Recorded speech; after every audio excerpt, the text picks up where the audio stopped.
In my role as champion duelist, my opinions do not matter. For when I draw my blade, I am but an instrument of Fontaine's law.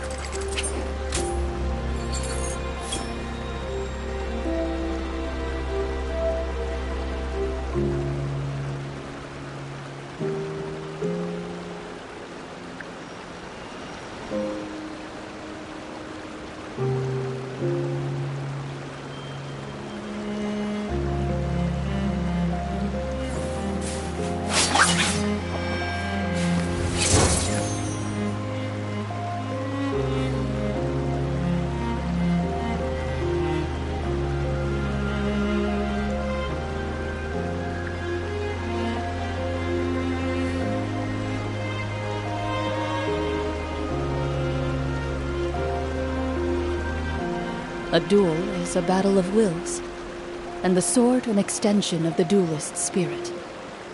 If your heart recoils in fear, then your sword may as well be in its scabbard, because you will not wield it effectively against your foe.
Take a break?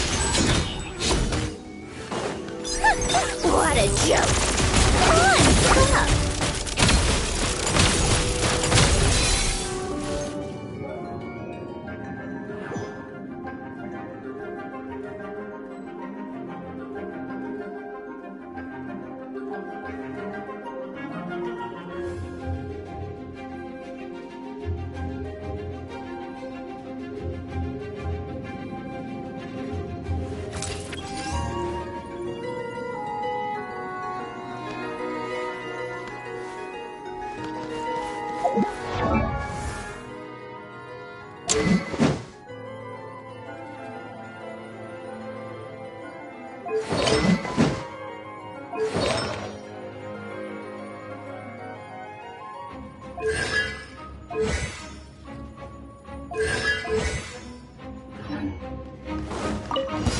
Yeah. Right here. Go. Enhanced Animo Module 75! Animo... A spot of tea time entertainment. How tiresome. Yeah. Take a break? Yeah. Come on! Emerge. Sacred name. Fortune Preserver. Rise. Swirl! Mark 2! Stay clear! Let's test...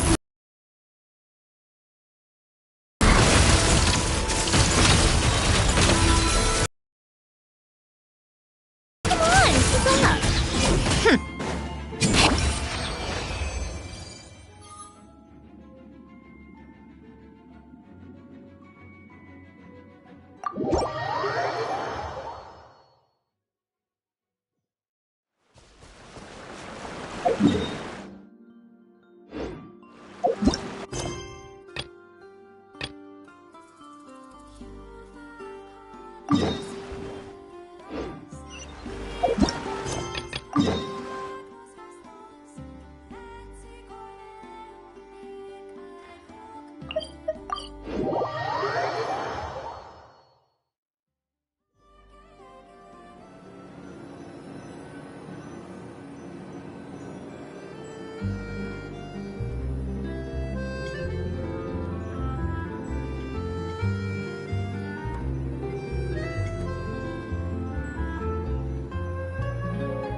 In my role as champion duelist, my opinions do not matter. For when I draw my blade, I am but an instrument of Fontaine's law.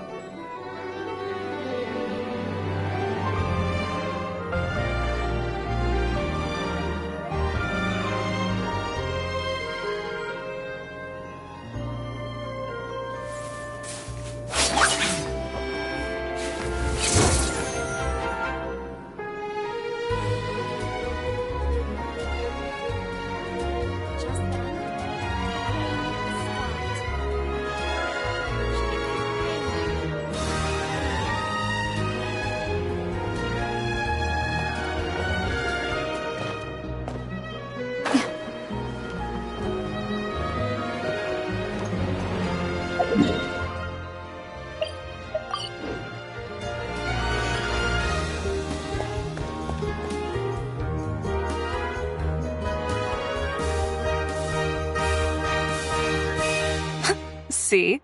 Told you they'd be here. Xavier! Oh, and Shiori and Farina too! Ah! Hydro Archon above! If it isn't my darling camera operator and clapper loader! A very happy Fontanalia festival to you as well! I'm guessing you came back to celebrate with us? Yep. And help out too! Even though the last festival had some unexpected hiccups, making the film was still super fun. Since you're all here together like this, you must be planning on entering the competition, right? Of course! A celebration of the entertainment industry. No one who's anyone would choose to sit this one out. It only happens once a year, after all. Fontaine Fashion Week might be more my speed, but the film festival brings in a lot of orders and boosts brand recognition, so I wasn't going to miss out either. A few new awards have been added this year, too. Best Director, Best Costume Design, oh, and Best Camera Operation. Ooh, sounds like we've got work to do. Come on, tell us! What's Musketeer Pictures film gonna be about? Oh, about that. What's wrong, Xavier? What's with that look? Oh, man. You weren't scammed by some shady investor again, were you? No. Even I'm not naive enough to fall for something like that again. Besides, thanks to the fine people here, Musketeer Pictures has more than enough funds to shoot without investors. And yet problems persist. Huh? What do you mean? Well, we were planning to replicate our past success and shoot a film based on a popular novel. But as we were holding auditions for the female lead earlier today, a striking young mademoiselle wandered in by accident. Her disposition was simply ethereal. The look in her eyes somewhat melancholic. Oh, I wish you could have been there. The awe I felt can scarcely be put to words. You had to be there, friend. No matter where she stood, it was as if her surroundings, even the air itself, turned into the perfect shot. Guess you found your lead actress, then? No, quite the opposite. My script is entirely unworthy of her.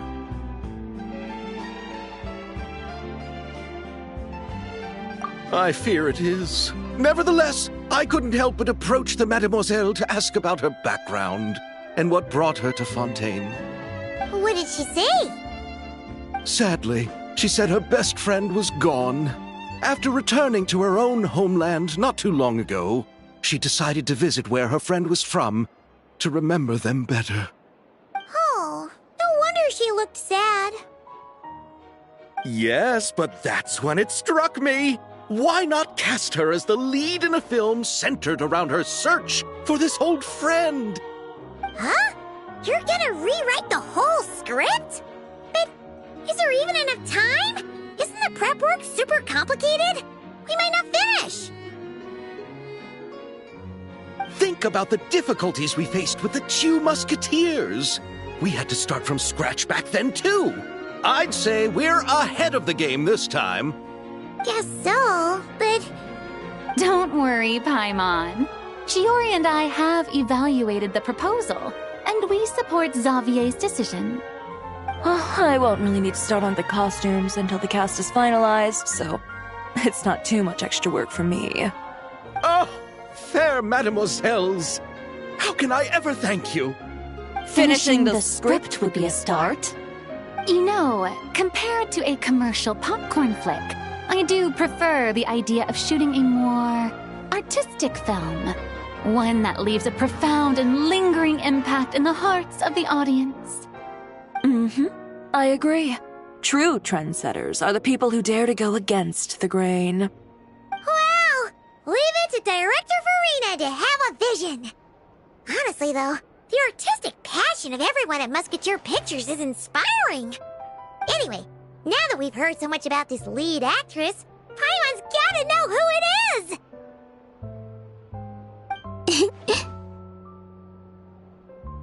Ah! Columbina! What are you doing here? Hello. I was just walking past when I heard you talking about me, so I came over. Huh? You know Miss Columbina? Of course! Wait a second. Does this mean Columbina is the actress who inspired the whole rewrite?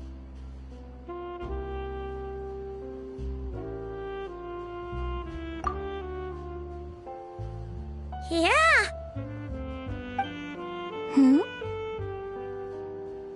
Wait, so did you make the trip by yourself, Columbina? Yes. I mentioned how I wanted to visit other nations once things settled down in Notcry, remember? So I went to the curatorium to ask Never for advice. She told me about the film festival in Fontaine and said it might be fun to visit. I spoke to Lauma before I left too, and she thought it was a great idea to get out for a bit. It's just, I received quite different travel advice from the two of them. Oh? How so? Well, Lauma told me to go out and experience new things and make new friends. What a wonderful suggestion! That's how a trip should be. What about Nefer? She said, don't trust anyone and don't talk to strangers. Yep, that sounds like her. I can understand that too. It shows this Nefer cares about you a great deal, Miss Columbina. Yes, so I plan on combining their advice. All I need to do is turn strangers into friends, and then I can talk to them. Huh. That kinda makes sense. But also, not. Hey, Chiori. Oh, look who's back. Happy Fontanalia Festival, you two. Oh, looks like we have a superstar in our midst. How about an autograph, Big Shot? Ha ha, very funny.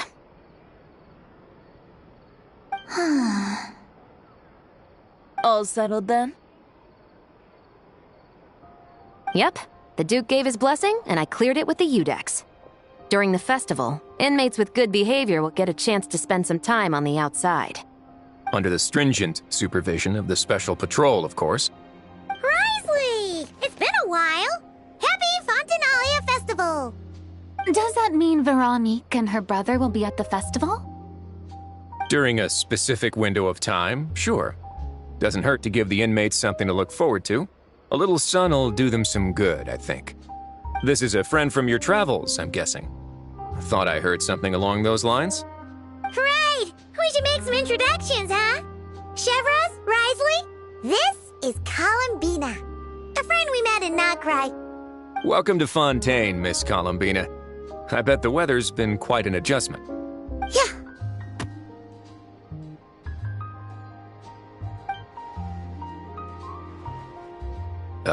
And not the good kind, I take it. No, I quite like it. It's a lot warmer than Notcry. Then what was the punch for? Oh, should I not have done that? The flowers that bloom here are so vibrant, And the people are so kind. I just wanted to become friends as fast as possible. Ah, so that was meant as a gesture of friendship. Is that right, Miss Columbina? Mm-hmm. Isn't that what friends do? Right. Might have been a bit premature in this instance, though. Your friend here is quite the character. Good thing we said something. You weren't seriously gonna go around punching every single person in Fontaine, were you? No, just the ones I wanted to be friends with. That's not... what Paimon's trying to say is, maybe keep the punches to a minimum until after you're friends with someone. If you say so. You're quite the character, Miss Columbina. So, are we friends? Of course. Any friend of the Traveler is a friend of mine. Yeah. Oof.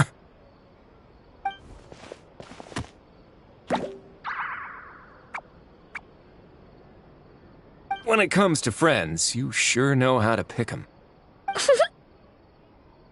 So Miss Columbina is the lead actress I've been hearing so much about. The whole thing about her aura is starting to make more sense. You gonna be part of the film this time too, Shivers? That was the plan. But now that Mr. Xavier has changed the direction, I don't think I'm in quite as many scenes. It's all for the best, though. A different crew asked me to help consult on some of their musket work. Oh, sounds like our trusty musketeer is as popular as ever. I'm just going where I'm needed. I'm more than willing to help with whatever this production needs as well. Ah, well, speaking of, would you happen to know if there are scenic locations around the court of Fontaine that other crews haven't booked? The festival's pretty popular this year, so there's not a lot left. You might just have to talk it over with the other productions and see if they'll let you squeeze in here and there. I see. Having trouble finding a filming location? Yes, we made a last-minute decision to go down a different route, so the indoor locations we reserved are no longer a good fit.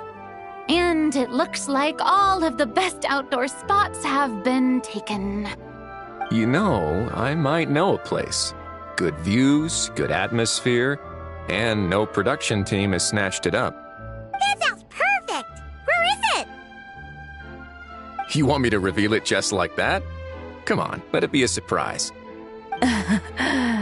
As much as that sounds riveting, I think we should divide and conquer. You go do that, and Director Farina and I will take Miss Columbina around the city to discuss lighting and styling. Is that all right with you, Miss Columbina? Traveler?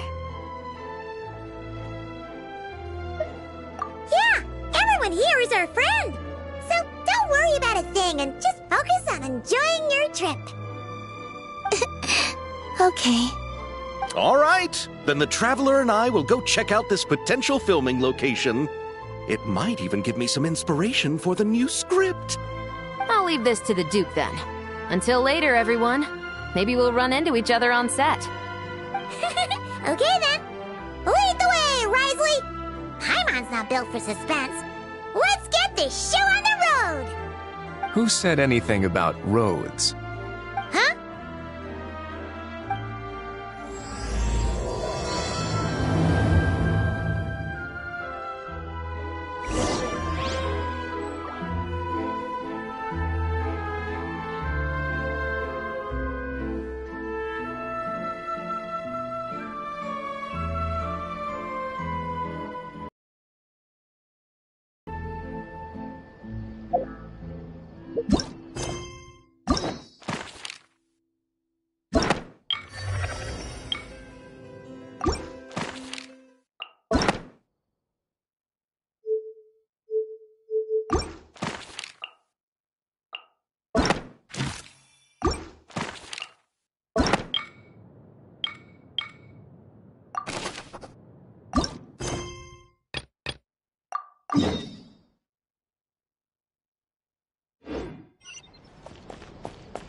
No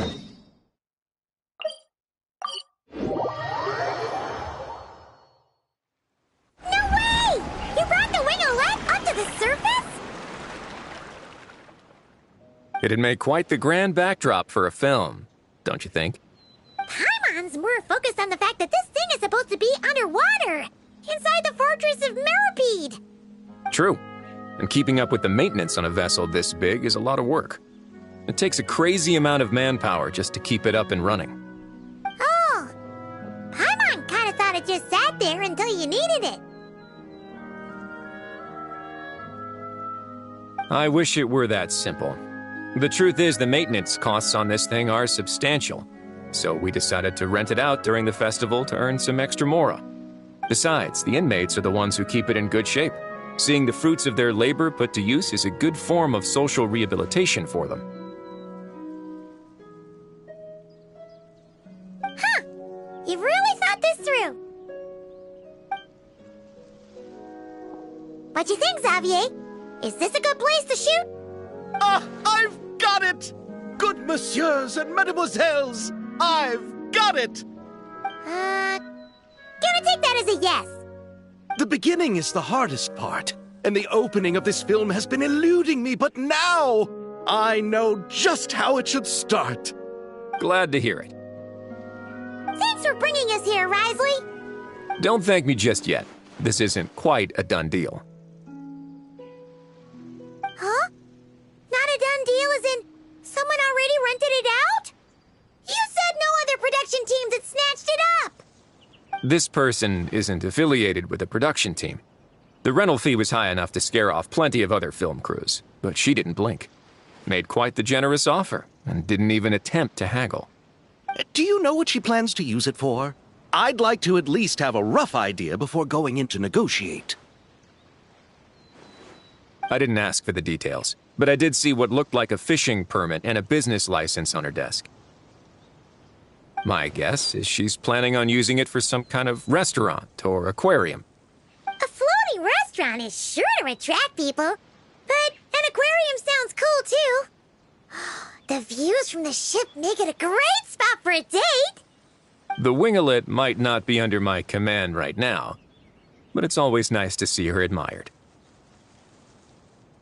A film is sure to drum up some good publicity as well. I do hope we can work something out with the current captain. Well, guess we should head over and talk things out then. Best of luck.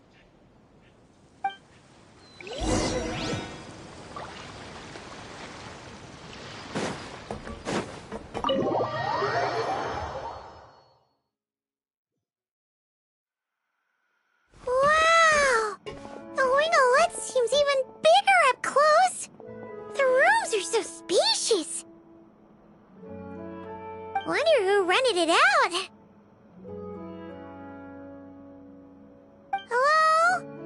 Anyone there? Perhaps the captain had business to attend to elsewhere. But why rent such a massive boat just to have it sit here without even leaving so much as a note? Let's try again. Anyone there? Hello? Seriously? Right now? What is it gonna take to get some decent sleep around here? Is a nap too much to ask for? Sorry, the aquarium's closed for the... Huh?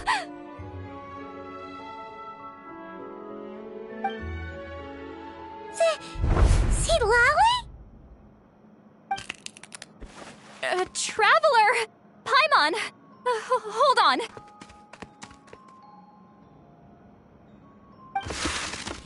Oh, this is just great! How am I gonna go out dressed like this? What happened to my regular clothes?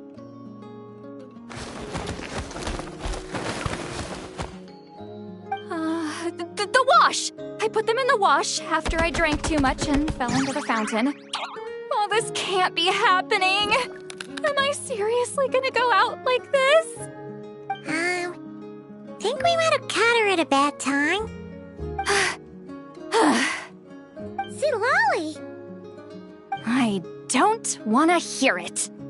Hear what? A single word about what I'm wearing. No comments, none. Is that clear? Oh, yep. Crystal. Huh? You think so? No, wait, I told you not to say anything! What was... Oh, his thoughts. I heard his thoughts. How could I forget about that? Oh, this is so embarrassing. I seemed a little too pleased to get that compliment, didn't I? Wait, the mind reading went both ways. Does that mean the Traveler's hearing all this too?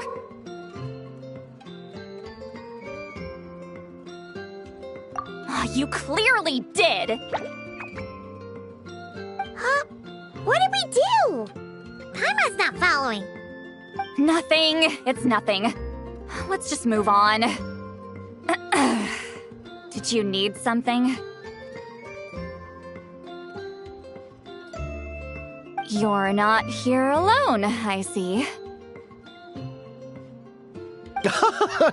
Hello, I'm Xavier, a film director and producer from Fontaine. I meant to introduce myself sooner, I just didn't want to, interrupt. No wonder we ran into each other in Fontaine of all places. You must also be in town for the festival, then. That's right. We're helping Xavier. Hoping to shoot some scenes on this boat.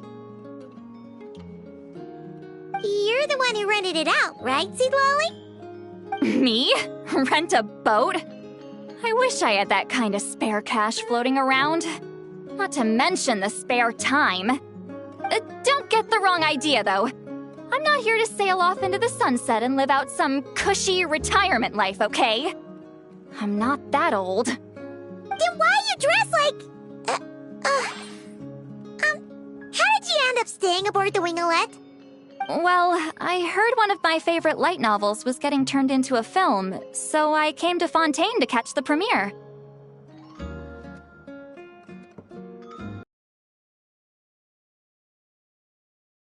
Happy Cles, but I'm quite particular about where I sleep these days. I think it's an age thing. And that bed? Ugh, I just couldn't sleep in it. I tried to find a different hotel, but with the festival, everything was completely booked. Just as I was worried I'd have to sleep under a bridge or something, I happened to spot a help wanted sign on the side of the road. Oh, so you're here to take care of the boat? No, I was hired to man the front desk. The pay is a bit low, but food and drinks are covered. And it includes room and board during the festival. Plus, the job is simple. So I thought I'd give it a shot. Wow! They actually thought you'd be a good fit, huh? What? You don't think I'm cut out for it? All I have to do is tell people the aquarium isn't open yet. Other than that, I'm free to do whatever I want. It's a pretty sweet gig. That's all? Yeah, I was also kinda shocked. But it's not a lie. Head downstairs and see for yourselves. There's nothing but empty tanks. Not a marine animal in sight. Did your boss mention anything about being open to film crews using this space? Our production was hoping to film on the deck for a few scenes. No. That never came up. You could just ask her. Oh, she's around? What kind of person is she? We should know what we're heading into. She's nice enough, I suppose. Pretty reasonable, too. Even offered for me to move to a bigger cabin if I was too cramped. Back at the Masters of the Nightwind, I'm used to being the one giving orders. But working under her doesn't feel like being bossed around. She seems to respect what I think. Wow, she sounds like a great boss. She did tell me she'd rather not be disturbed, though. She's been working on an important project, so I'd keep it brief. Got it! Thanks for the heads up! All right, the captain's quarters are this way. I can take... Wait. But I'm wearing... Ugh, whatever. I doubt she'll care. Just follow me.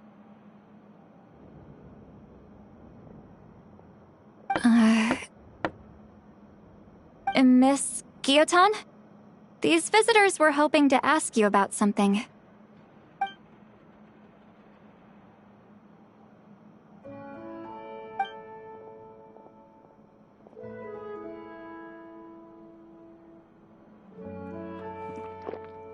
I thought I said to limit the interruptions. Just tell them the aquarium is still...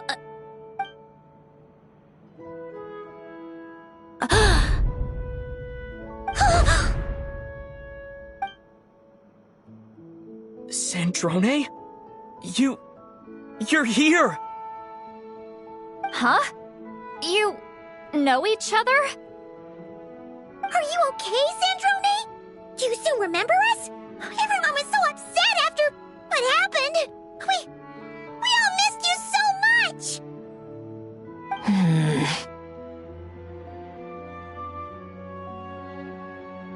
Miss Seat Lolly, why don't you escort this gentleman to the reception area for a cup of tea?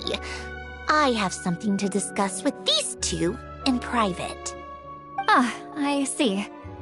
Right this way, Mr. Xavier.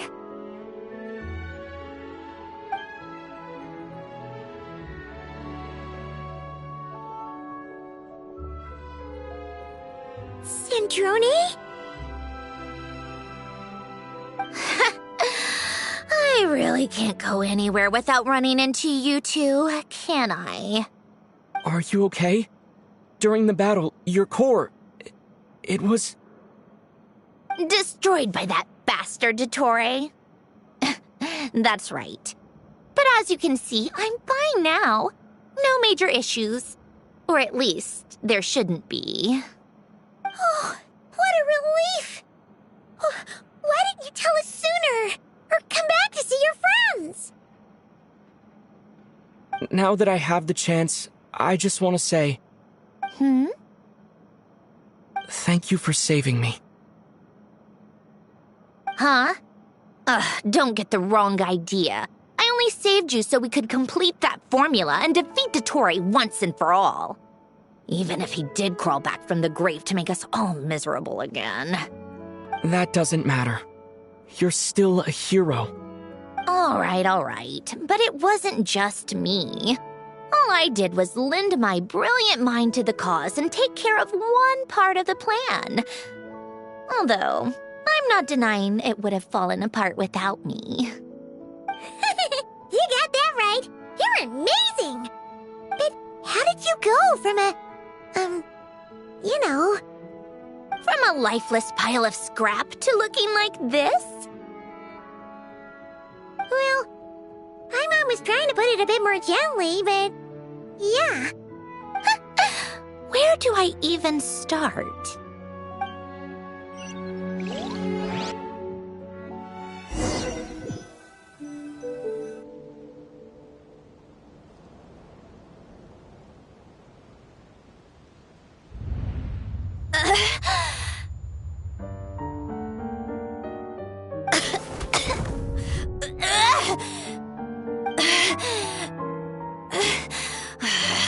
Curse it all!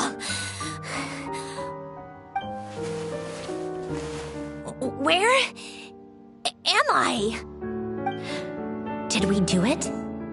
How much time has passed?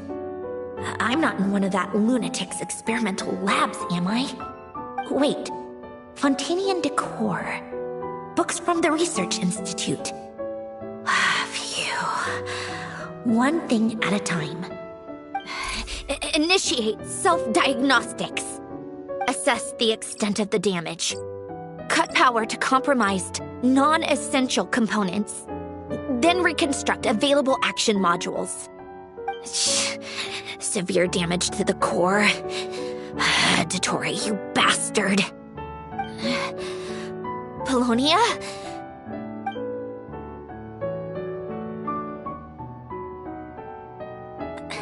Polonia, wake up!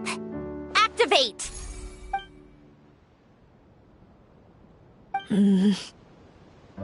You're in even worse shape than me.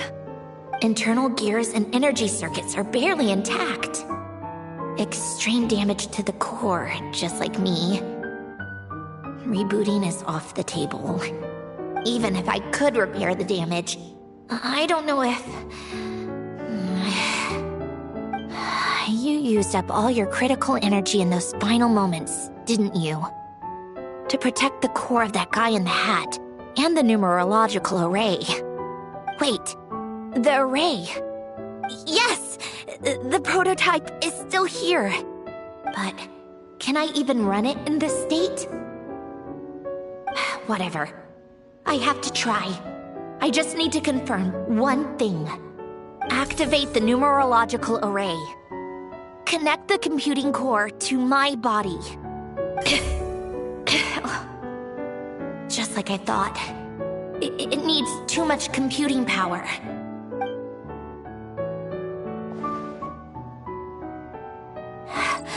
Cut off power supply to all functions except the thinking module.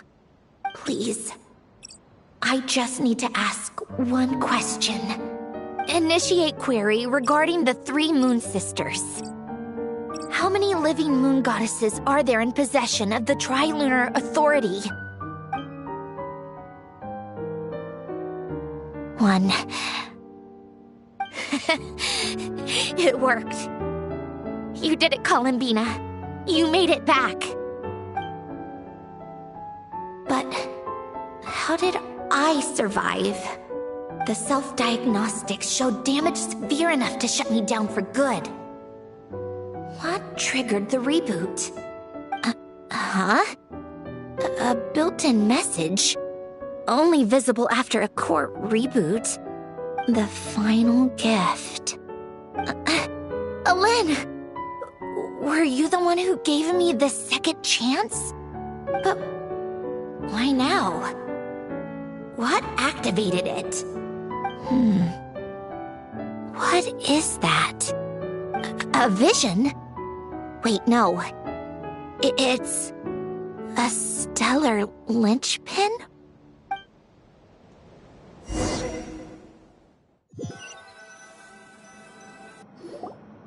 A stellar linchpin? What's that? You can think of it as a rare kind of vision. As for what causes one to manifest, well, that's still unknown. But in Snezhnaya, or in Afatui's research at least, it's believed to have some connection to the Third Descender. The Third Descender?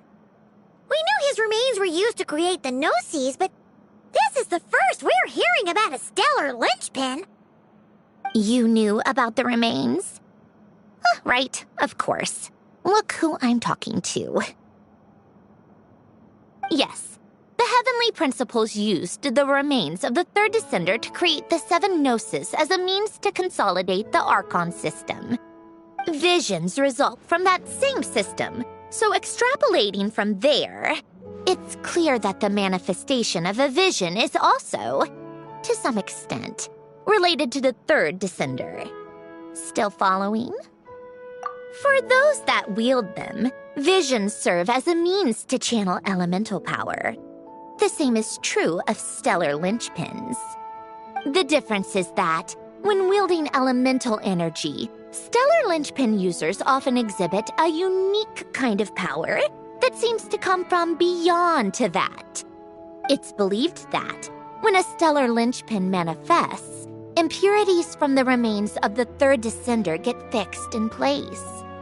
Hence, the name. That's also believed to be the source of the strange power I just mentioned. We've heard that visions can appear when someone has a really strong wish or desire. Stellar linchpins sound kind of similar, so does that mean... Huh? Oh, don't look at me like that. I've never had any grand wishes or aspirations. Just a list of things that drive me up the wall. So if you're asking why this thing appeared, I have no clue. All I know is that without it, the gift Elen left me, this built-in second chance, never would have triggered. The damage to my core was too severe. But thanks to the stellar linchpin's manifestation, it did trigger. And after my core rebooted, I was able to repair the damage to my body. I also managed to import the numerological array, along with some of Polonia's surviving algorithms, into this form. Wait, does that mean Polonia is... Yes. Unfortunately, Polonia is... beyond repair. Oh, we're so sorry to hear that. But you also mentioned something about a final gift? Yes. Elen often spoke to me about wishes and desires when he was alive. I suppose he thought there might come a day when I wished for something, and was willing to sacrifice my own life to fulfill it. So he left me a chance to start over. No, never. Elen once said I was his proudest masterpiece. That might sound boastful coming from me, but it's also an undeniable fact. After Elen died, I started studying how Polonia and I worked.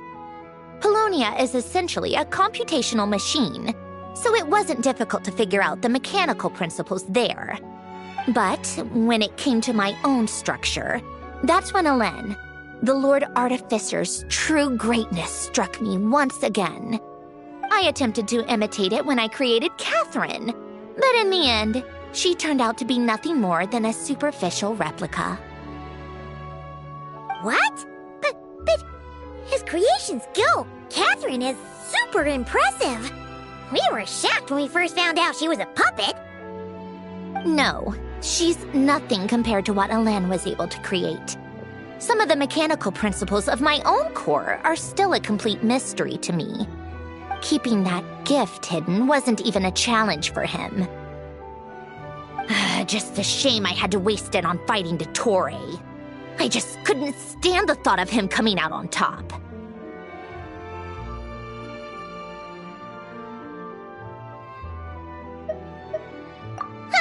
If you put it that way, the world owes me a whole lot then, doesn't it?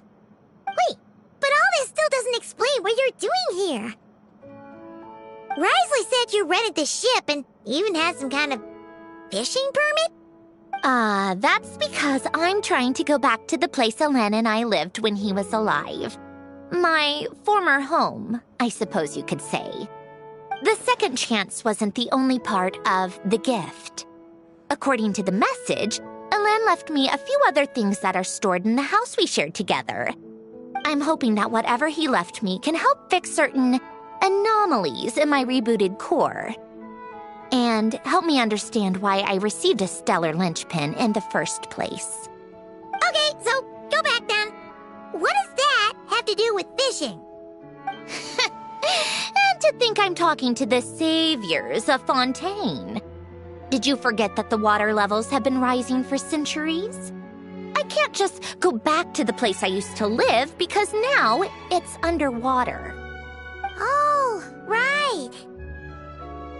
With the rising water levels and changes in terrain, it's not just a matter of finding where it is, but also clearing away any sediment or debris.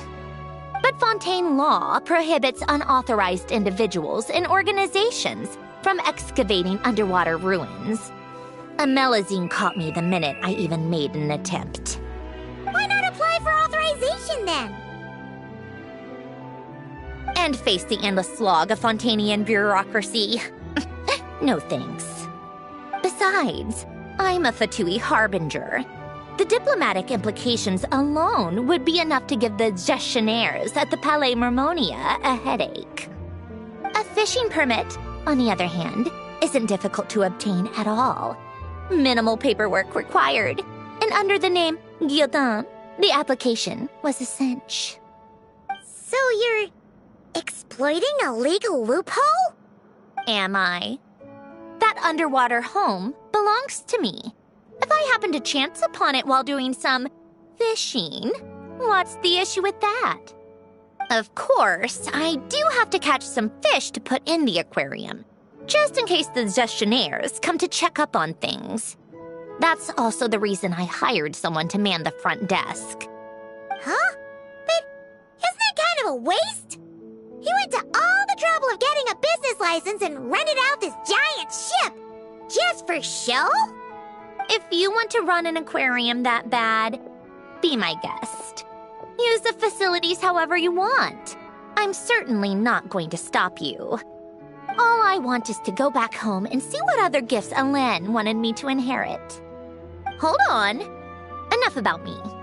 What are you two even doing here?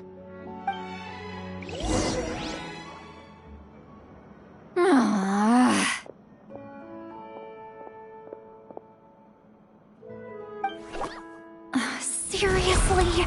They've been in there forever. The reaction when they saw each other was strange, to say the least. They're lucky I was nice enough to leave the room and give them some space. Back in the Masters of the Nightwind, I'm the one who gets to kick people out. I just want to know what they're talking about. Should I cast a little eavesdropping spell? Oh, no, what am I thinking? I'm Granny Eastley, the great shaman of the Masters of the Nightwind. I can't do something like that. This is just ridiculous. Making me wait out here for so long? Where's their respect for their elders? Oh, here they are. Were you back there arguing or something? What took you so long? The two of you are already acquainted with Miss Guillotin, then? Oh, yep. But don't worry, we got everything sorted. Sandrone agreed to let us shoot on the ship, but it has to be when she's not here. When she's not here? That's right. You'll excuse me if I didn't exactly ask for this little reunion. I wasn't planning on seeing anyone. Like I said, my core is severely damaged. Even with the gift, there are anomalies that are making things unstable. I don't even know if I can continue to function without issues. So the priority is to fix these anomalies and get answers to my own questions. Then, I can see the people that need seeing. Anyway, just let Sandrone know when you plan to film Xavier, and she'll, steer clear. I do hope I'm not causing Miss Guillotin too much trouble. No! She just wants to keep a low profile for her own, complicated reasons. She doesn't want anyone else to know she's here. Understood. I'll be sure to keep that in mind. Oh, and St. Lale? Huh?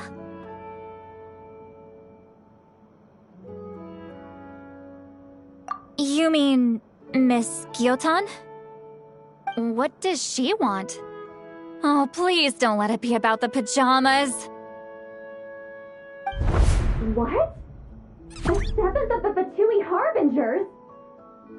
Why are you telling me all this? I asked the Traveler about you, and I've decided it's best to be open in this instance. I can understand if you would rather not work for a Harbinger. Regardless, the room on the ship is yours to keep. You're an acquaintance of the Traveler, and I plan to honor that. Wait, she's actually nice? It's not a problem. The captain also worked for the Fatui, and he helped Natlan a great deal. We know that there are good people among your ranks. Besides, I've been around long enough to know what it means to earn one's keep. This isn't Natlan, and I don't expect special treatment. Besides, sitting at a desk isn't exactly back-breaking work. I appreciate that perspective, great shaman. Seat Lolly. Just call me Seat Lolly. That title makes me sound so... old. Well, Seat Lolly, the Traveler and I are looking for something, so we'll be heading underwater together soon. I'll leave the ship in your care while we're gone. Together? How often? Not too often. We're heading out in a bit, but I'll be available if you need something. You couldn't, go alone? I wanted to, but he was concerned about my physical well-being. So he offered to come with. Guess my mental well-being means nothing then. Huh?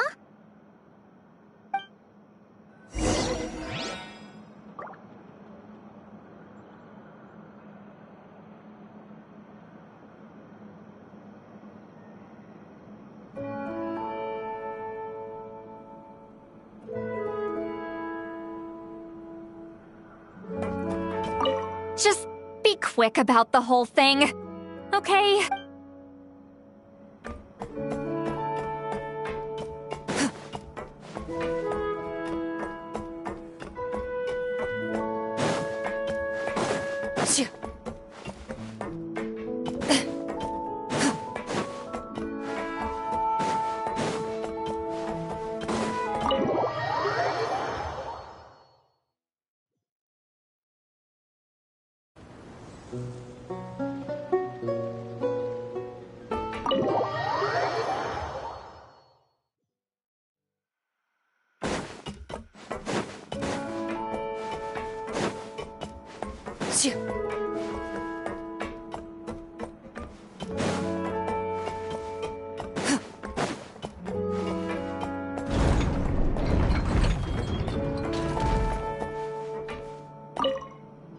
All right.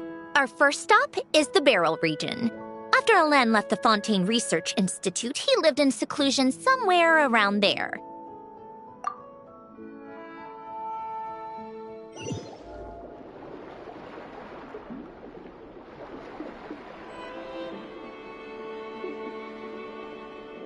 Huh. This place has changed a lot. Guess I really have been gone for a long time. Let's look around and see what we can learn. Oh, and don't forget to catch a few to take back. We need to keep up appearances, remember?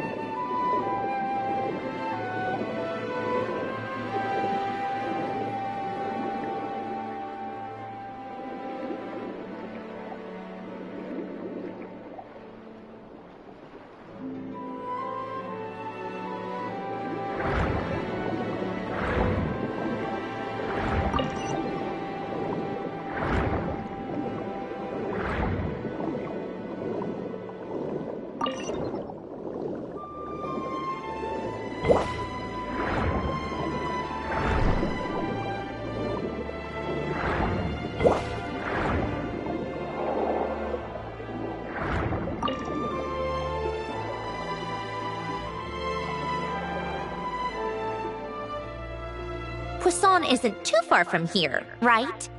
It's all a bit nostalgic, I guess. Back when I lived here, all this was still above water. All right, I have a general understanding of the terrain changes and sediment accumulation.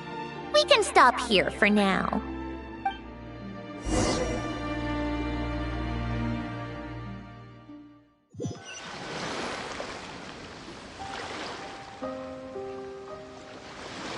That went smoother than expected.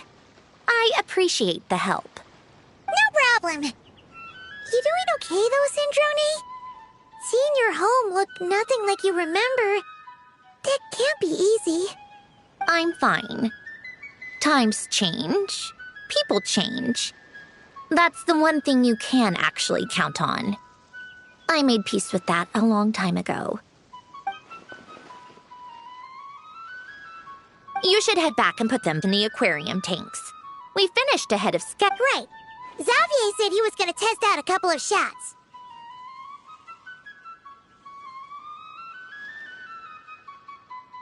I'm sure. I want to take another look around on my own. Okay then. Want us to let you know when the filming is done? No need. Columbina relies on Kuvaki to perceive her surroundings. In Nodcry, her senses are heightened because Kuvaki is everywhere. But here, as long as she doesn't activate her abilities, Her range of perception should be equivalent to an average person's line of sight. I figured that out back in Snezhnaya. That's oddly specific. I have hiding from her down to a science. So, what? Things might be a bit different now that she's merged with the Moon Sisters, but I doubt there's been a drastic change. The point is, you two can head back. Don't worry about me. Okay, if you say so. Come find us on the ship if you need anything.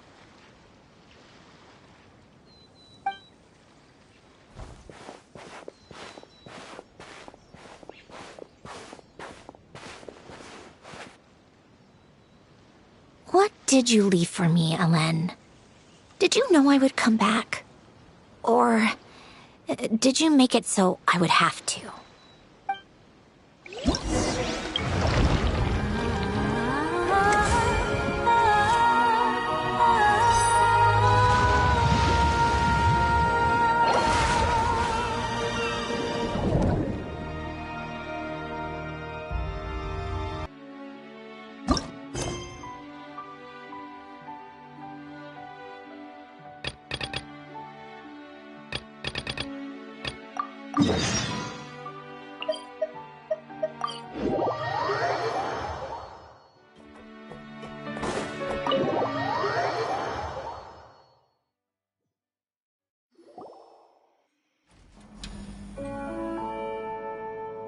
Xavier, we're back!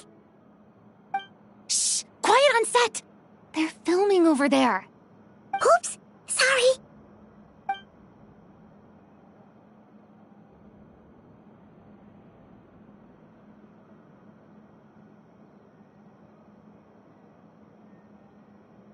What's your take, Detective? Bullet wound to the chest. Gunpowder residue on the clothes. The victim must have been shot at close range. You think it was someone they knew? Yes. It's possible the suspect arranged for them to meet at this very spot. A reasonable deduction. But you're overlooking a crucial clue. What? The victim's pocket watch is missing. And cut! I think we got it! Good work, everyone! Phew, finally. Acting was nerve-wracking for me when I first tried it too. Just loosen up, and you'll get used to it in no time. Severus! Charlotte!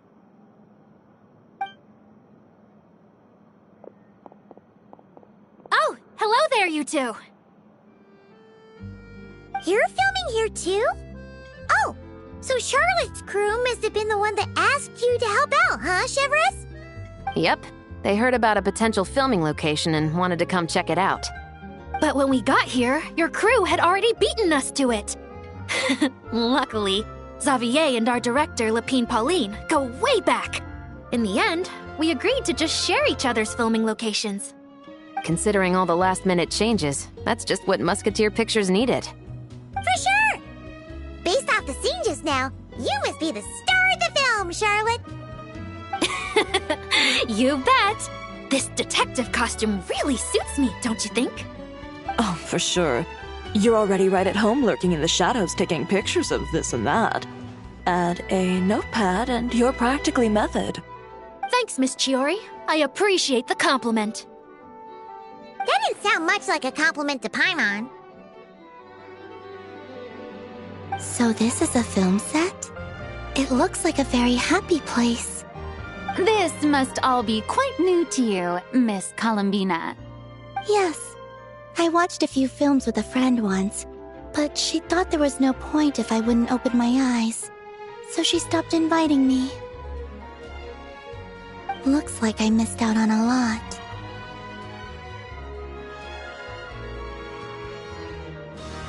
True, but being an actor seems like a tough job. Huh?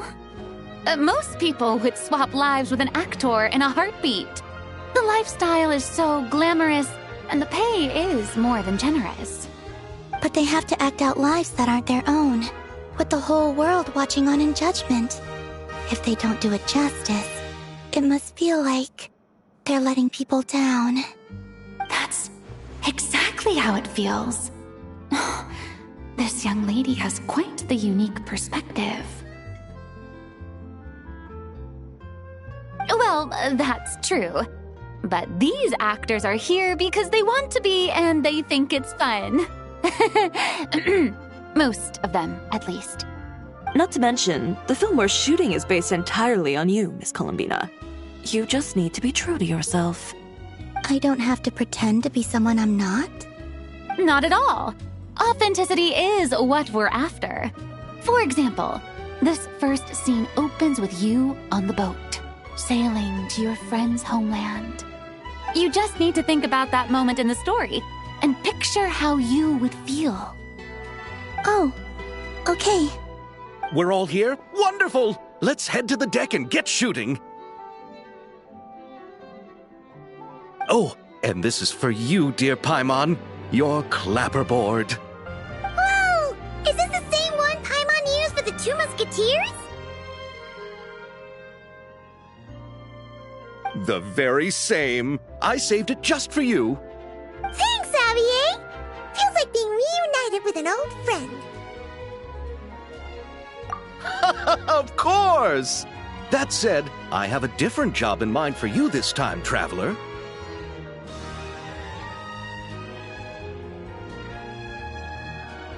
Our film is focusing on a single protagonist, so conveying the subtle changes in her state of mind is of the utmost importance. In addition to the actor's own performance, another way we can convey that is through lighting. Huh? But there's already a lighting specialist, isn't there? Yes, but it's clear the Traveler and Miss Columbina share a deep bond. You might have a better chance of understanding her frame of mind in certain scenes. Oh, that makes sense. So, what do you say? Willing to take on the role of lighting specialist? Then we'll combine them! You can be the chief lighting and camera specialist! Ha ha! It's settled! I leave the job of translating our leading lady's inner thoughts in your capable hands.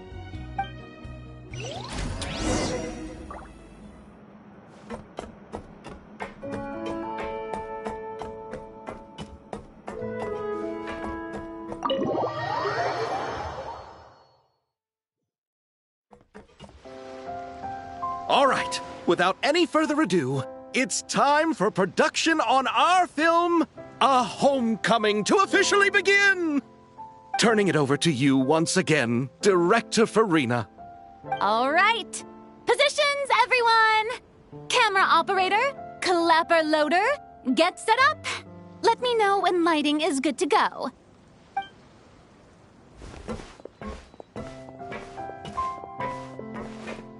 All you need to worry about, Miss Columbina, is hitting your mark. Other than that, just focus on immersing your...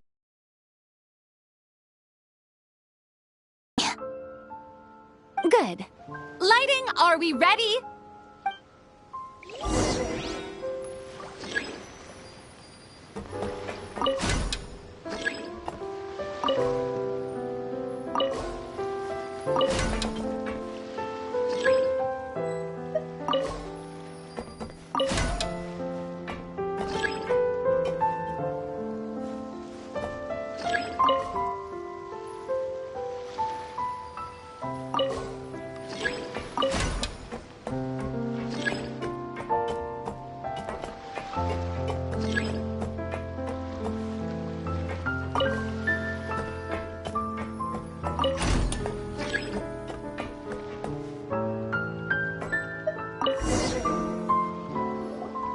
Ready.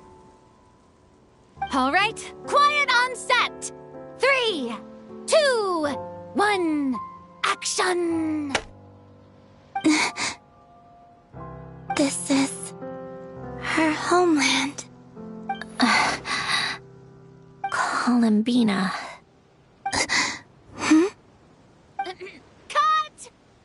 The emotions I'm looking for were definitely there.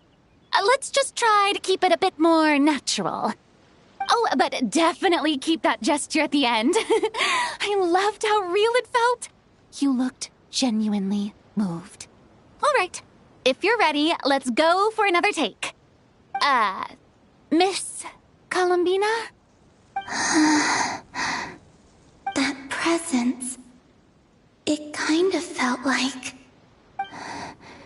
Sandrone?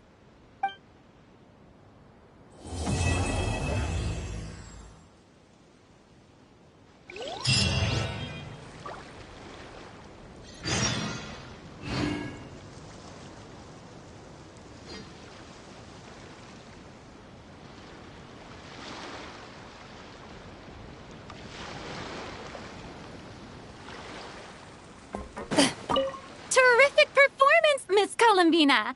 Truly excellent work. Thank you, Director Verena. You really don't mind me not taking off my eye mask? Not at all. Xavier and I already talked it over. The character is based on you, so there's no need to change what you're accustomed to doing. Besides, the mask could become one of the defining traits of our film's leading lady.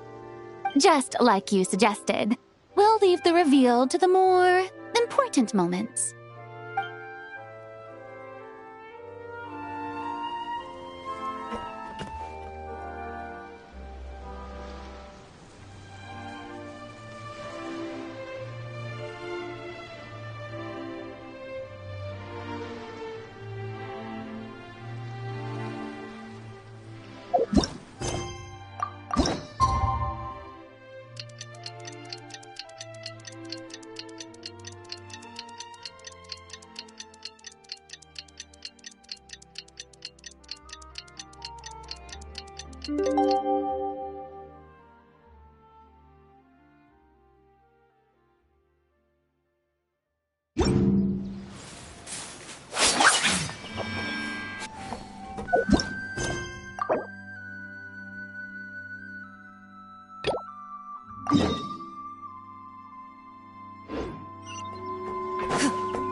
Doesn't mind. We should definitely catch some more fishies and make this place extra beautiful. Hey, you two. Come over here. Huh? Is everything all right?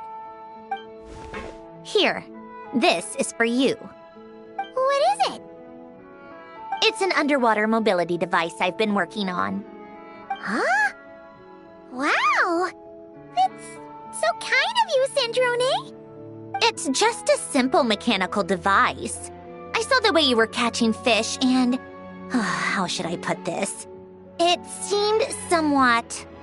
unsophisticated. To be perfectly frank, I found it quite difficult to watch. Was it really that bad?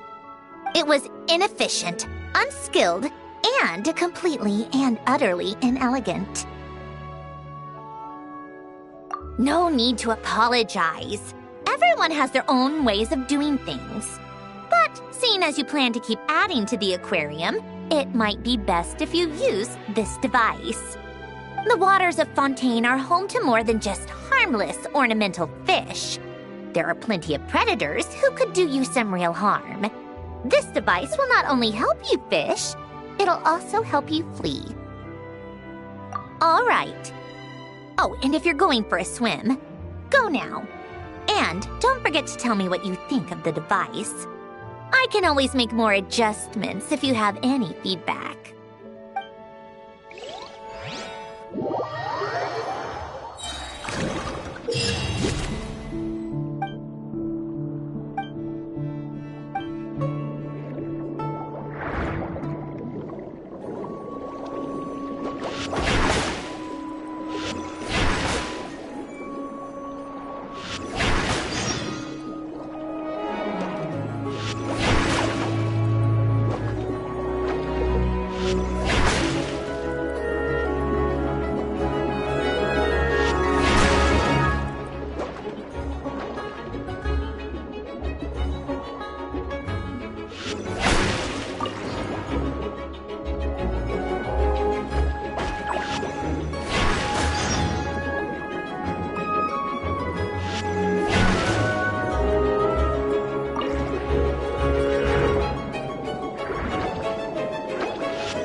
You're here. We should get going then. Xavier and the others should be filming soon. How's it going? Have you managed to figure out the location of your home yet? I've narrowed down a few potential locations. We just need to take a sample from each one. Once the equipment analyzes them, we should know the exact location and where to find the entrance. Great! We should get started then.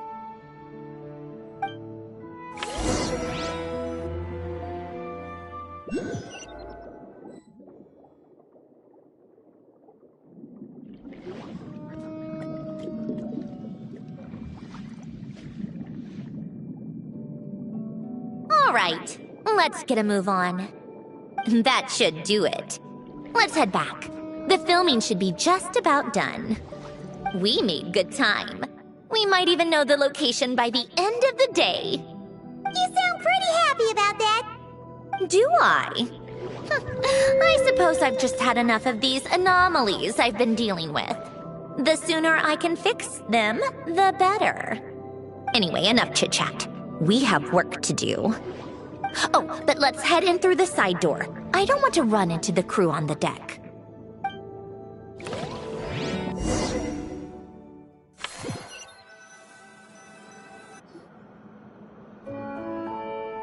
All right, now we just need to wait for the results. Since we have some time to kill, I suppose I might as well see how this aquarium of yours is coming along. You seemed quite enthusiastic about it, after all. It's really coming together!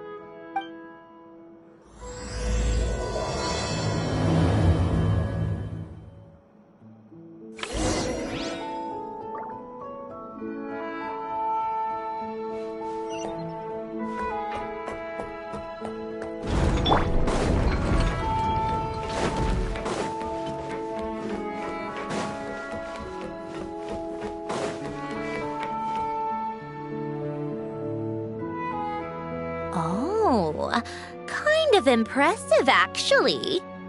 These must be the ones we caught the first time we went underwater. Like it? It's fine, I guess.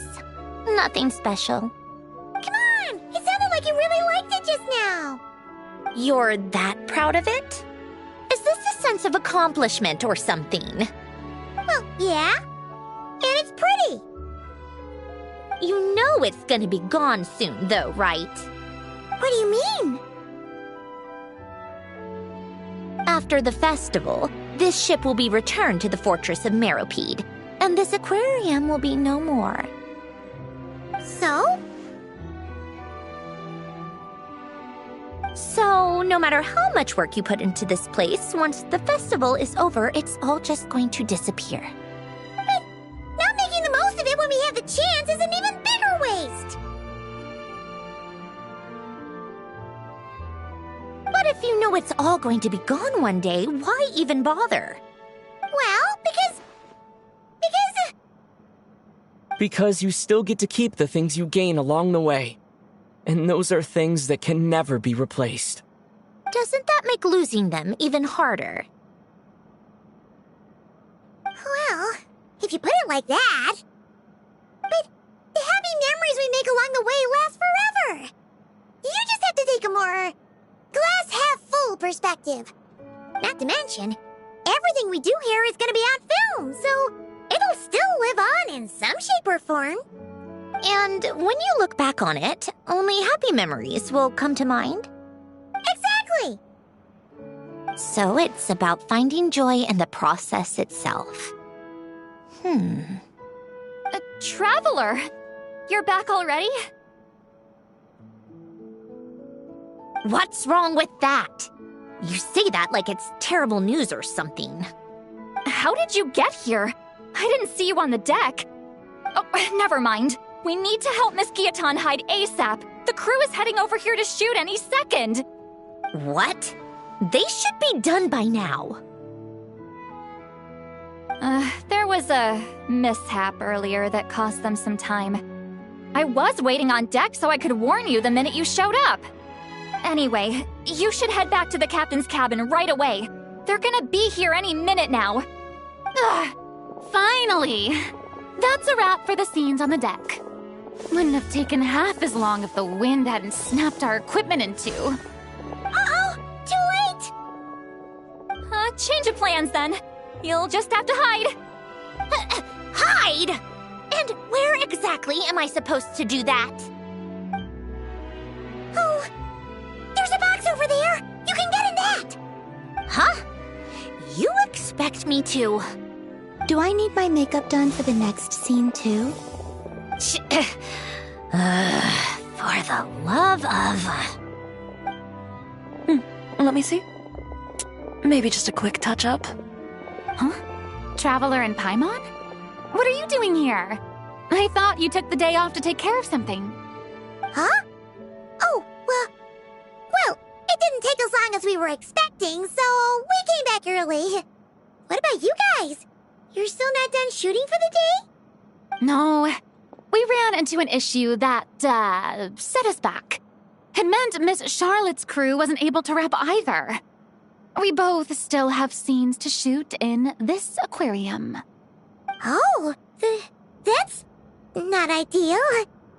For several reasons. Let us help then. The sooner we wrap, the sooner everyone can get some rest. All right. Thanks, you two. Miss Charlotte's crew can go first then. If I'm not mistaken, you still have a night shoot later. Thanks, Director Farina! Of course. Fellow artists should help each other out where we can. Agreed.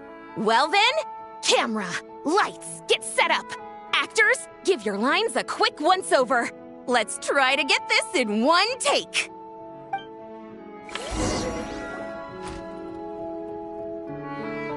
All right, places, everyone! And 3, 2, 1, action! So, the story ends like this. But when Duke St. Germanus departed, he clearly said that everything was beyond redemption. Huh? That sounds familiar. Wait, it's from that novel I came across while researching the numerological array. He's only a genius when it comes to mechanics. In everything else, he's just an ordinary person. Shh. Huh? What was that noise? Whatever, I'll just fix it in post. Miss Jacoba, please don't speak as if I were the accomplice. Not so hard. This box isn't sturdy enough for that. This is why I keep saying, don't put too much trust in Clockwork Mecha. Unlike humans, machines don't have a heart. A heart? That's right. It's what's on the inside. It's also referred to as someone's soul, or likened to free will. You can think of it as a person's core, what makes them unique. In general, though, people don't believe machines are capable of having a soul. You said my emotion module was faultless. It is, but that's not quite the same thing. Do you think I have one then? A heart? I don't think so. I know so. The question is, do you recognize it within yourself? That's where you're wrong. I can't believe this. Forcing me to hide in a box and listen to this drivel. Me. In the end, clocks tick through tranquil years. Fish swim in crystalline springs. No matter how grand a dream is, it will fade away like this. Forlorn, wordless, silent. And cut! That was a long one. What did you think? If she makes them do another take, I'm going to flip her lid. And not just the one to this box. Oh, there were some weird audio things going on, but acting-wise, it was great! It's a keeper! Perfect! That means... I can get out of this box. it's our turn! Camera operator, set up for the next scene.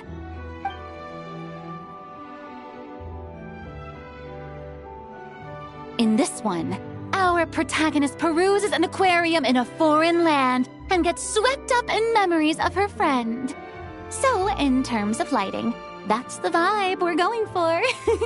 Got that? Shoot. Paimon thought there would be a break and Zandroni could slip away. What are we gonna do now?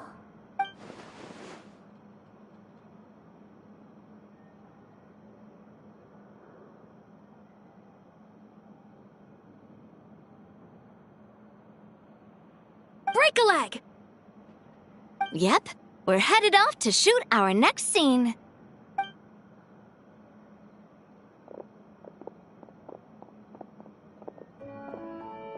All right, quiet on set! We're about to start rolling. Ready, Miss Columbina? Miss Columbina? I think she would like this. Quick, we should roll on this. It doesn't forage with the others, or prey upon its smaller kin. Instead, it remains where it is, cradled in the coral's quiet beauty, as though the raging cyclones above are of no consequence. And yet, she still stood before the cyclone in the end. So I think that story has it wrong. She is no different than us. She has a heart. Columbina.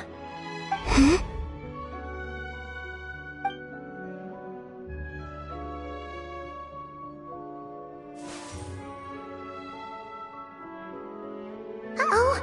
Is she onto us?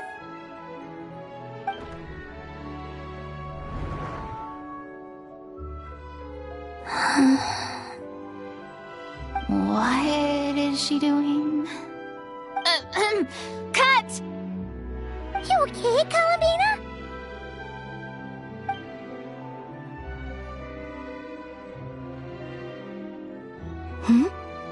Oh, yes. I just thought... Why don't we take a short break? It's been a long day of shooting so far. That last take was beautifully organic, though. We can use it as is. No need to go again. Thanks, Director Farina. But I'm fine to continue. You're sure? In that case, let's shoot some quick B-roll. Then we can move to our next outdoor scene.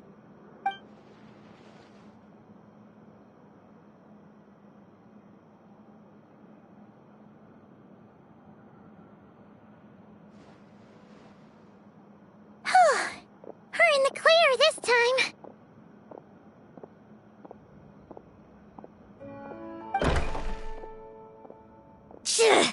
Ugh! absolutely suffocating. You okay, Sandrone? Right as rain. Come on, let's go check the test results. It's time for me to go home.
All right, it should be around here.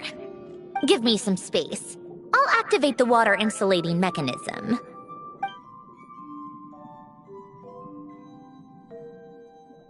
The what?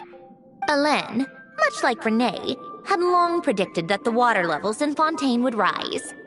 Thanks to his expertise in mechanics, he was able to implement a few simple measures to protect our home from flooding. I told him there was no need, that I would just move when the water rose too high. But it would seem he knew a day like this would come.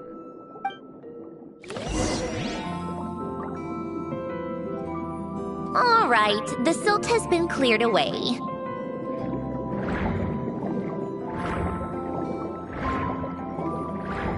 Go activate the mechanism for the first sluice gate. That will fill the empty middle chamber with water.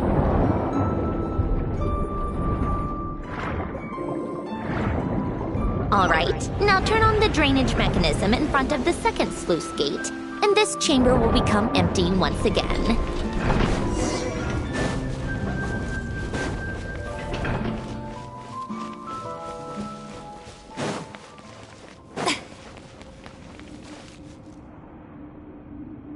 So, this is where you used to live?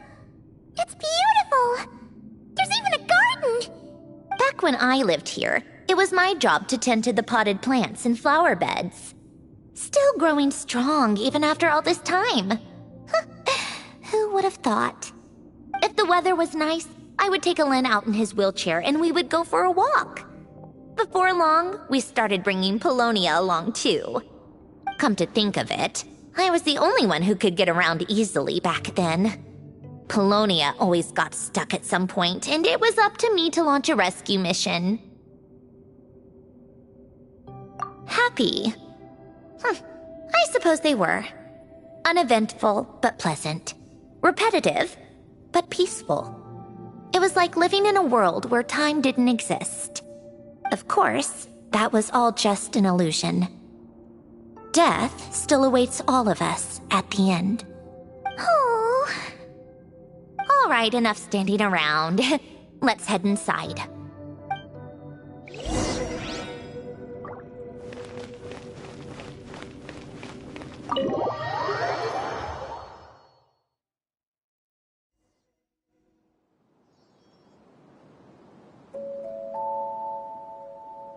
Yep, this place is exactly how I left it.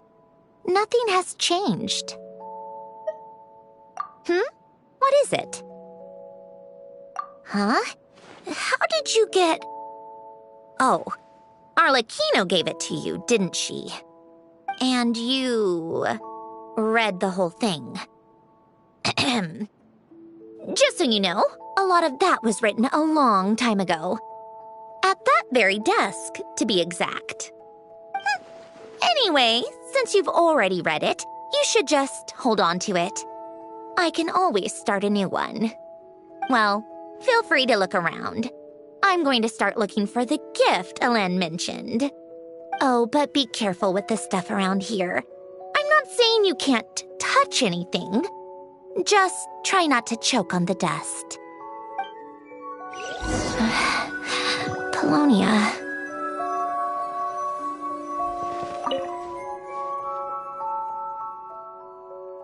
Oh, I played with these when I was little. During the first few months after I was created, I mean. At first, Elen and I would play together, but it didn't take long for me to become unbeatable. So, Polonia and I played together instead. Yeah, these don't look like Paimon's kind of games. Logic and math puzzles? Those happen to be my specialty. It's been so long. What do you say? Should we play a few rounds? Let's go with this one. The gears on the left are stacked from largest to smallest. The goal is to move them to the other side in the fewest number of moves. Just remember, you can't stack a bigger gear on top of a smaller one.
Need help? You seem stuck. This should go here, then this here, and done. Well, what did you think of the game?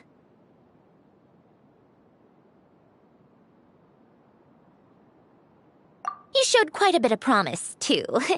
We should do this again sometime. There are other puzzles we could try.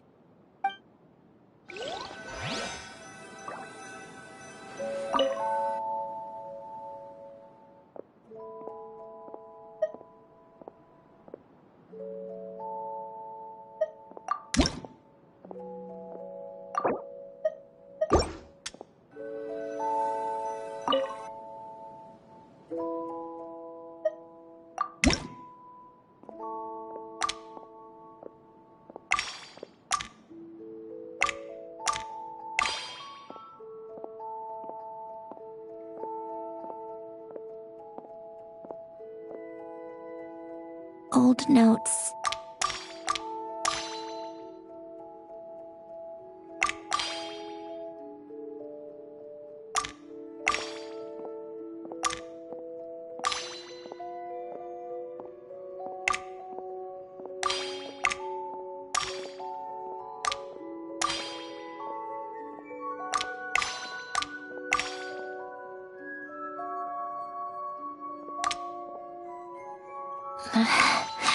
Polonia.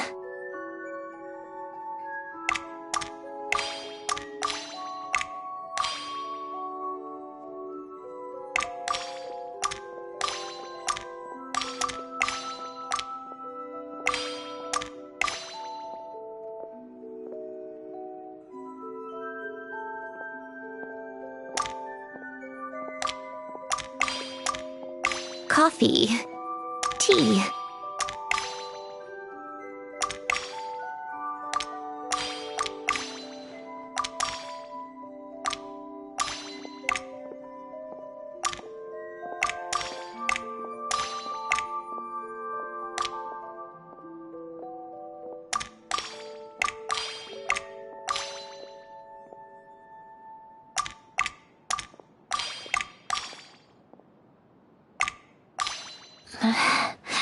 Polonia.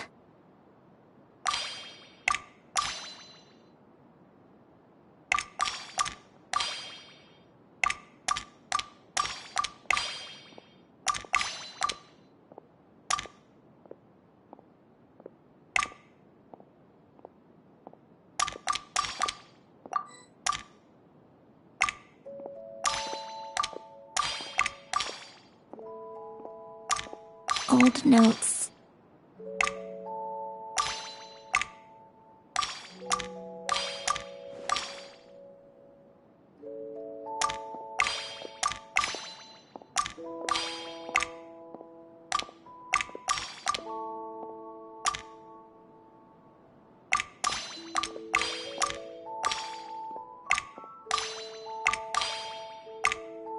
A warm hearth.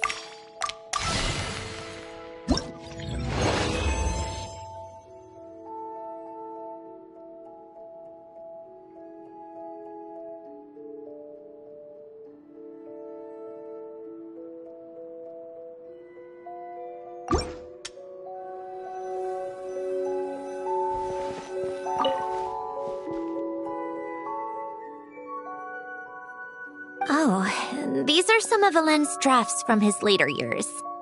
Just casual doodles, really. And these are just some unimportant letters. I couldn't be bothered to sort through them before I left.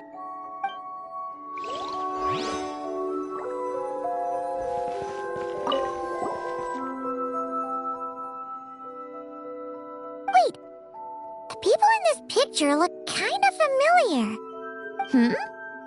Oh, this was taken when Alain and Renee were both still at the Fontaine Research Institute.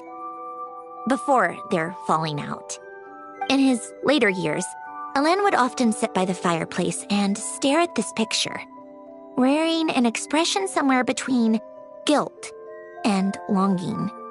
He said he sometimes regretted not helping his friend when he needed it most, even if just to stop him.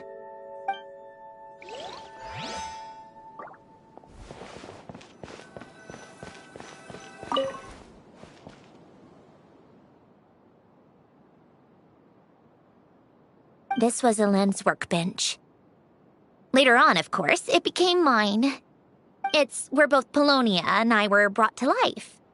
Before Elend was bedbound, this is where he would teach me about mechanics. I would sit and listen, chiming in with questions here and there. Later on, when he got too sick, I took over and would work on Polonia here. Wow! This house is filled with so many memories! It's so cozy and charming! You should have seen it in its prime, when people actually lived here. A lit fireplace, a steaming cup of coffee. That's the real deal. You know, we also used to have a mechanical piano that Elend built. Oh, how chic! Elend never played it much. He probably wasn't able to at that point. But I managed to teach myself. Music theory is essentially math after all. Once you learn the patterns, it's not really that difficult. I loved perusing Elend's collection of classical music. The chords and harmonies felt like individual mathematical puzzles. It was fascinating, so I did some composing as well. But as Elend continued to deteriorate, even the sound of music began to grate on his nerves. So I got rid of the piano. Aww. Back then, I assumed a piano was like an ordinary clothing rack, commonplace in every home and easily replaceable. It was only after I left that I realized how hard a good piano is to find. Enough about that. Elend's gift should be just in here. The only things undisturbed before I left were a few of his personal belongings.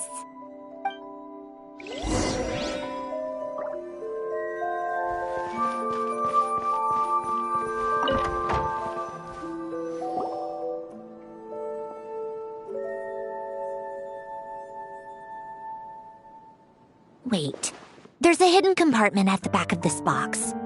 Looks like it's locked with some kind of gear mechanism. Knowing you, Elend, I'm guessing it goes like this, then like this. Got it. Am I a genius or what? Let's see here. A box? Well, you gonna open it?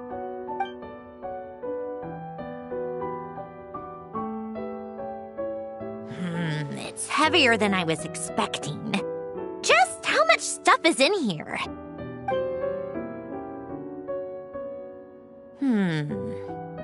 A letter?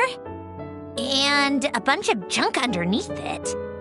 None of it seems that important. Wait a second. This should be it. A cube? It's a multidimensional algorithmic core.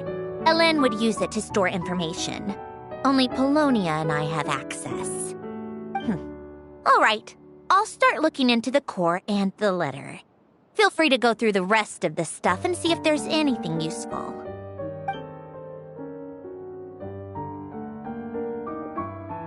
Okay. Hold on. There's another picture in here. This one has writing on the back. A snapshot of you playing among the plants shortly after you were born. You seem to like these flowers a lot. May you grow and flourish just as they do. Huh? Wow! Look how happy you are in this picture. You've changed a lot since then, huh? What's that supposed to mean?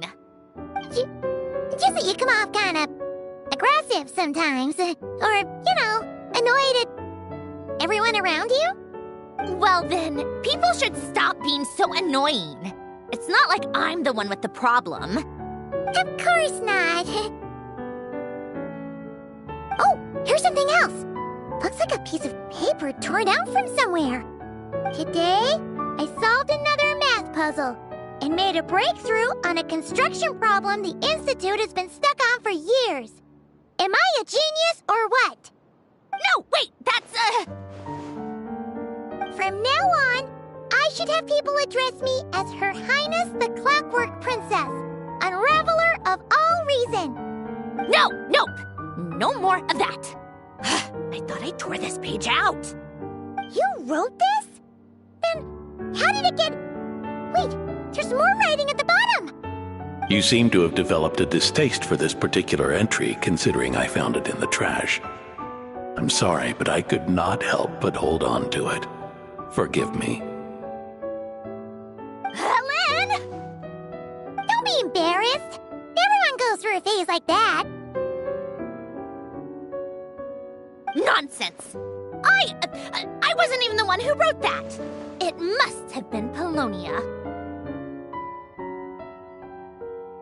That's enough. I told you it was Polonia. You know what? We're done with this. No more rifling around in the box. Just put it down and let me read the letter. To my little clockwork princess. Not another word. Got that? If you're reading this, You've most likely received the gift I left for you. I just hope you didn't stumble across all this while cleaning out my effects or something trivial like that. I once asked if there was something you wished for. Do you remember that? I wonder if time has changed your answer. Regardless, I have another gift. A formula that will allow you to come face to face with the anomaly inside of you. If you even still call her that. Why this gift? To understand that, allow me to wax poetic on the soul once again. I would ask you to stick with me until the end, but I know you will. You always have. I believe a person should be born twice over in their lifetime. First, there's the birth that grants us life. Then, the birth of the soul. It's a matter of transforming the life bestowed upon us into the life we choose for ourselves. And to do that, we must look inward. We must make a conscious choice to define the meaning of our life instead of allowing the happenstance of our existence to pass us by. This is the process of recognizing the soul that lives within us. You are my proudest masterpiece. I told you that long ago. But to me, you have never been a creation or a machine. To me, you're just like the rest of us. You have a heart. In fact, some theories think of the human brain as nothing more than a machine, and thought the product of its computations. So you see, perhaps we're not so different after all. Your inner machinery is just far more advanced than most. No matter how one looks at it, the heart is a complex thing, a place where logic and reason collide with our emotions. Your computational capacity allowed you to become sentient and develop logical reasoning. But it also granted you something that, on the surface, might seem contradictory. Emotion. Emotions and logic often clash with each other, and those instances of discord can accumulate over time. That is the source of what you refer to as the anomalies within you. As you told me once, you've always known what you don't want, yet you've never wished for anything in particular. Similar to how a blind person can feel when a part of their body is in pain without being able to fully visualize its form, such is your relationship with your soul. So, what I leave you now is this. A formula that will allow you to see the shape of your soul. For if you want to protect your heart, you must first be able to recognize it within yourself. Of course. Whether you use it is entirely up to you. You are, and always have been, free to do as you wish. Regardless, whether by my formula or some other means, I trust you will know your heart one day. You always were a fast learner. And the smartest person I've ever known. Ellen. Oh. I'm fine. I've already figured out how this formula works. Let's get out of here and then we can use it. You made up your mind already? You're gonna do it? Why wouldn't I? Resolving the anomalies within my core is the reason I came here in the first place. No, I can do this on my own. But, do you want to watch? What do you mean? I already know what anomaly I need to resolve. Like Alen said, she's an amalgamation of all the times my logic algorithms have clashed with my emotions. And by resolve, you mean that literally, or...? Yes. But if you, let us in like that, wouldn't that mean letting us see a bunch of your, you know, inner thoughts and secrets? If what Alen said is true, then I'm about to be... born anew. Or whatever. This is your chance to be lucky enough to witness it. Besides, you already read my whole diary. When it comes to keeping my innermost thoughts to myself, well, I think that ship has sailed. You're really sure about this? How many times do I have to say it? I finally let you in as, friends, and you want to question it. I'm not gonna offer a second time. Enough with the mushy stuff. Just follow me.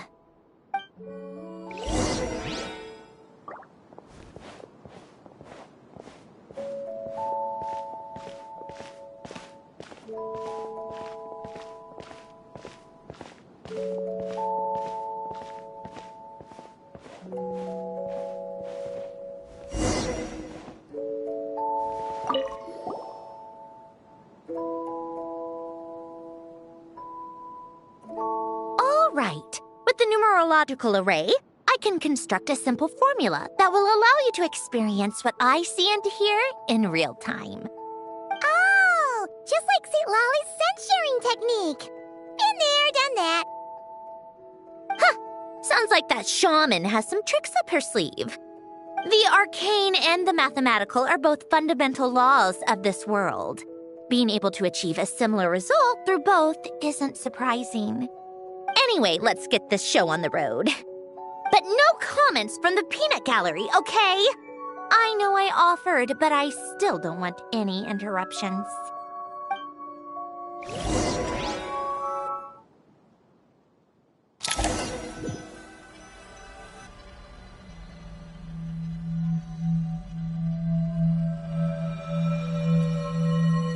Is this my heart?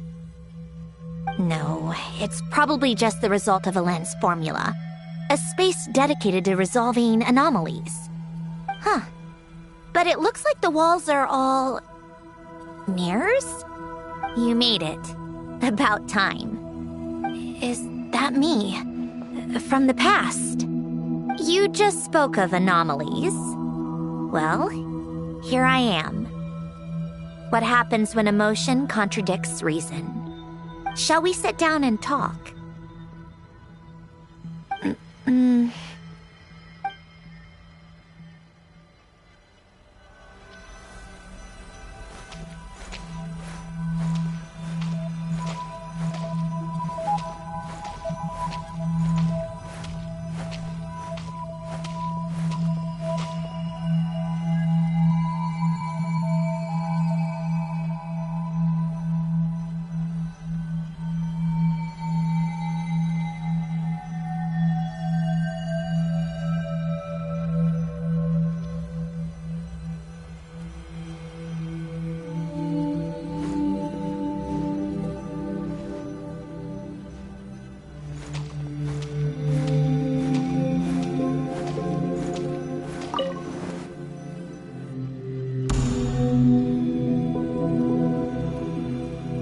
That should do it. Hello? My name is Alain Guillotin. Can you hear me? Brings back memories, doesn't it? The time we spent here. Here. I want you to have this. A notebook? You can use it to write things down. I don't need to write things down. I have unlimited memory. Even so, some things are more important than others, right? You can use it to write about the things that matter. So you wish me to carry out a basic priority sorting operation? I suppose you can think of it like that for now. But journaling is also an act of finding oneself. Much like we use wooden stakes to guide a plant to grow in a certain manner, what we choose to write down gives the soul much-needed direction. In the act of choosing what to forget and what to hold on to, we decide what kind of person we want to become. I don't understand. Like I said earlier, I don't need something like this. This is where we were born, where our life began. Mornings of tending to the garden, afternoons spent cleaning, reading, or studying, evenings of cozying up by the fire, listening to Alain share stories about his past. Alain. What is it? What are you drinking? Oh, this? It's coffee. It, makes me more productive. I want to try it. Oh, okay. Here.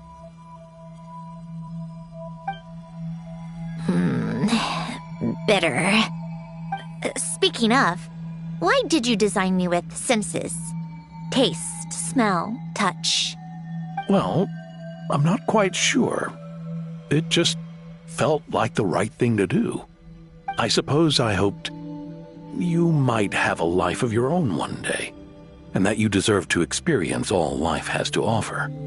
Oh. Still bitter. But the smell is nice. I thought those peaceful days would go on forever.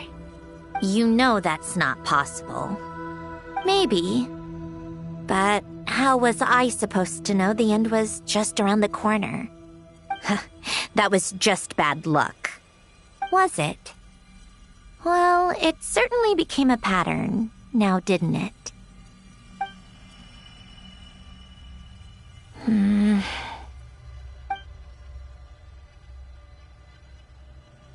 Over time, one of the habits we picked up from Alain was a love of coffee. We even took to hosting tea parties. A machine acting like a human. Kind of laughable, right? I suppose that's just what I'm used to. Yeah, that's just what we're used to.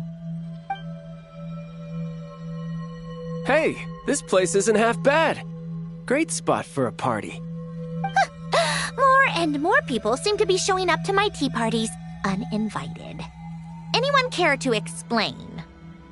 Can you blame me? I saw Columbina leading Capitano somewhere, and I had to see what that was about.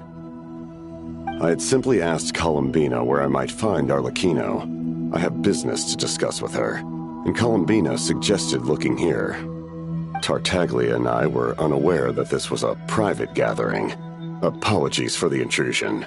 It won't be for long. Whatever. Just add it to the list of annoying things that have happened today. What's one more? Since you're here, you might as well stay for a cup of tea. See? Told you she wouldn't mind. Much obliged, Sandrone. Well, look who we have here. Good thing I brought extra desserts. This has turned into quite the occasion. Capitano, I was just about to go find you. Pardon the intrusion. Rest assured, I won't sully your gathering with talk of work. We can have our discussion later. Spoken like a true gentleman. A certain unmannered 11th seat could learn a thing or two. You know, you really should start being nicer to me, Rosaline. Or I might just snatch that 8th seat right out from under you. I'd like to see you try. If you're gonna fight, take it outside. The only mess I plan on cleaning up is tea-related. I still don't understand how our quiet afternoon turned into such a crowded gathering. One by one, people just kept barging in. And then, one by one, they left without a word. Yeah, pretty annoying, huh?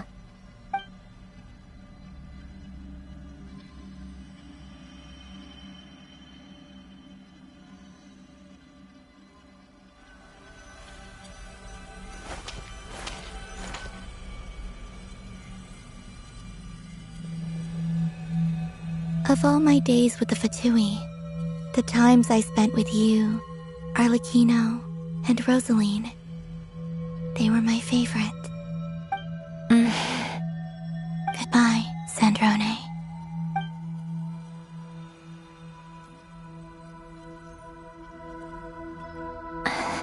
Don't go, Columbina. We should have just said that. Why didn't we? If we had, would the story have had a different ending? She couldn't stay. There was no future for her here. She would have just faded away. You're right. An anomaly. Every time you make a decision, there's a voice inside your heart. My voice. Asking to contradict all logic and reason. Why didn't we make her stay? Is it worse to fight for something just to lose it? Or not to have fought at all? Don't you find it unfair? One by one, we keep losing the things we care about the most. But in the end, whether I want to fight for something or cry over all we've lost, you just push it down and pretend not to hear.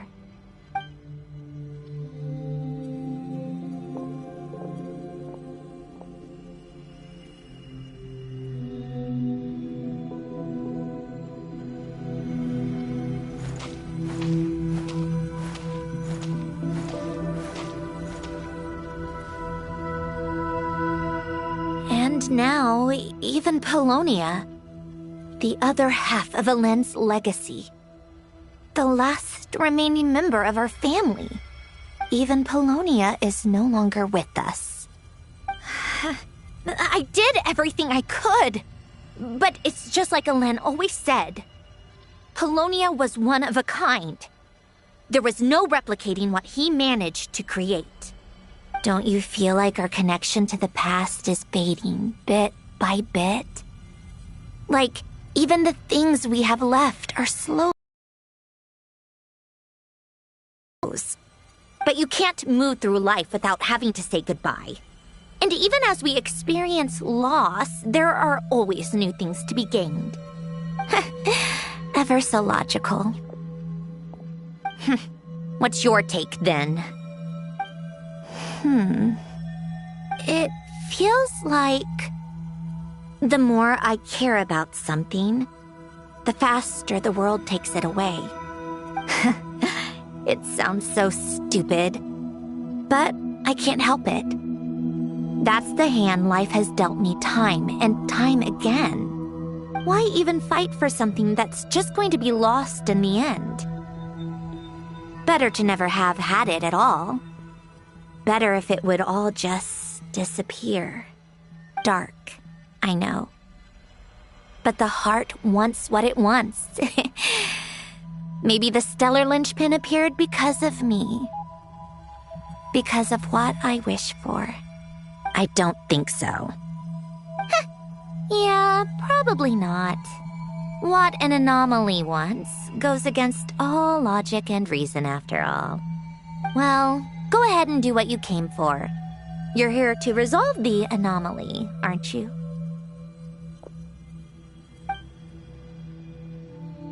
Yes. What's it gonna be? Keeping me imprisoned here like before? Or eliminating me entirely, like debugging a code. That might actually be a mercy. I don't care. I just don't want to experience the pain of loss ever again. Go ahead.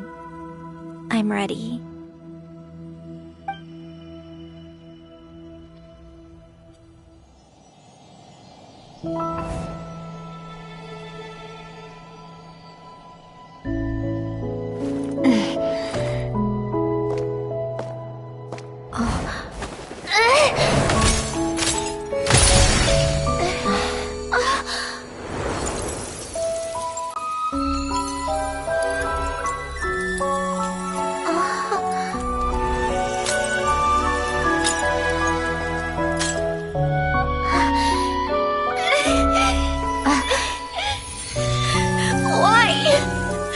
Why do we keep losing everything we care about? I know it hurts, but that's life.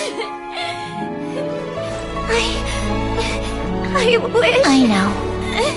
I've always known. Because we've been one all along.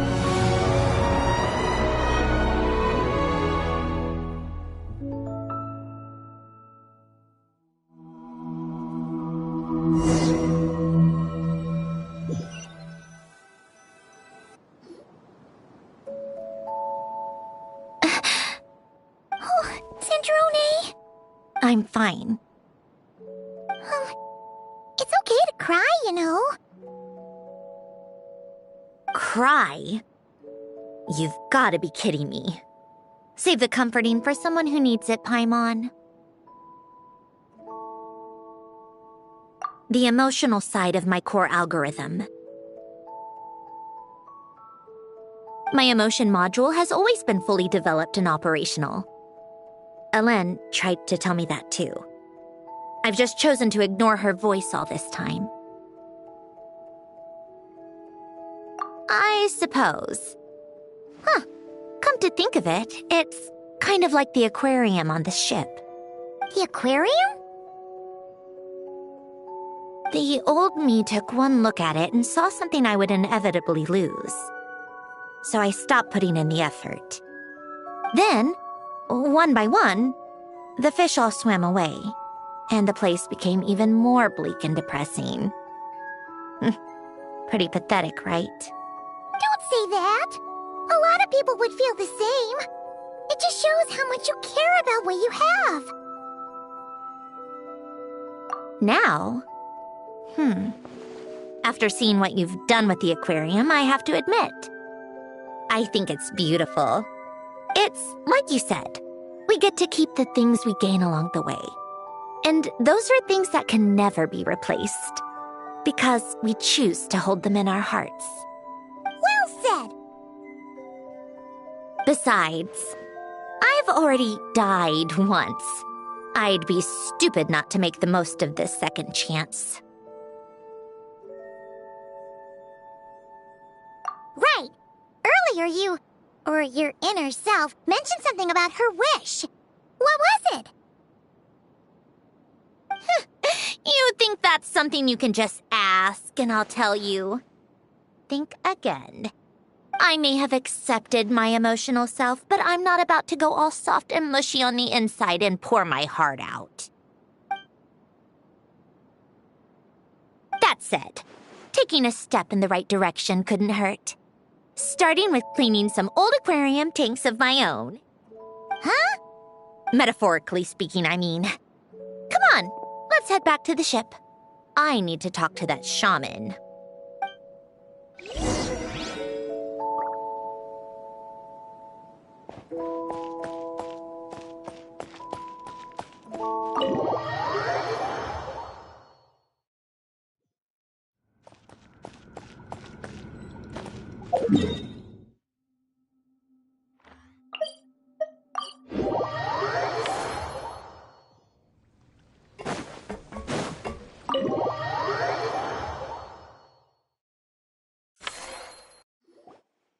Huh? Resentful lost souls? You couldn't get comfortable sleeping near the Opera Epicles, right? Well, I bet that's why. The Fountain of Lucine is where all the water in Fontaine gathers. So that's where the emotions within the water converge as well. Hold on. If it's souls we're dealing with, feeling uncomfortable should have been just the beginning. I should have been able to hear their voices or something. And under normal circumstances, I'm sure someone of your talents would have. The problem is, these souls are no longer complete. Remind me how they ended up like that again? You mentioned something about them being split apart? Yes, it's called soul severing. Renee of the Nartsitzenkreuz Ordo came up with it. After learning of Fontaine's impending doom, Renee thought if he could find a means for the soul to live on in perpetuity, it might ensure the world's salvation. Soul severing was the first step of his research. Unfortunately, his theory of the four orthants was imperfect at the time, and a failure along the way caused his physical form to dissipate. Jakob, another member of the Nartsitzenkreuz Ordo, sought to carry on Renee's legacy and restore his physical form. He even used some of the people who stood in his way as test subjects for his research. By severing their souls? Yes. After Renee successfully awakened, the two continued their research, and all the severed souls ended up merging into Renee's consciousness. After you saved Fontaine by turning Fontainians into true humans, these souls returned to the ley lines. But the souls severed before Renee awakened had nowhere to go, doomed to forever wander the waters of Fontaine as listless spirits. Almost as if they exist outside the bounds of this world. Unrecognized by the ley lines or fate. No wonder I couldn't sense them.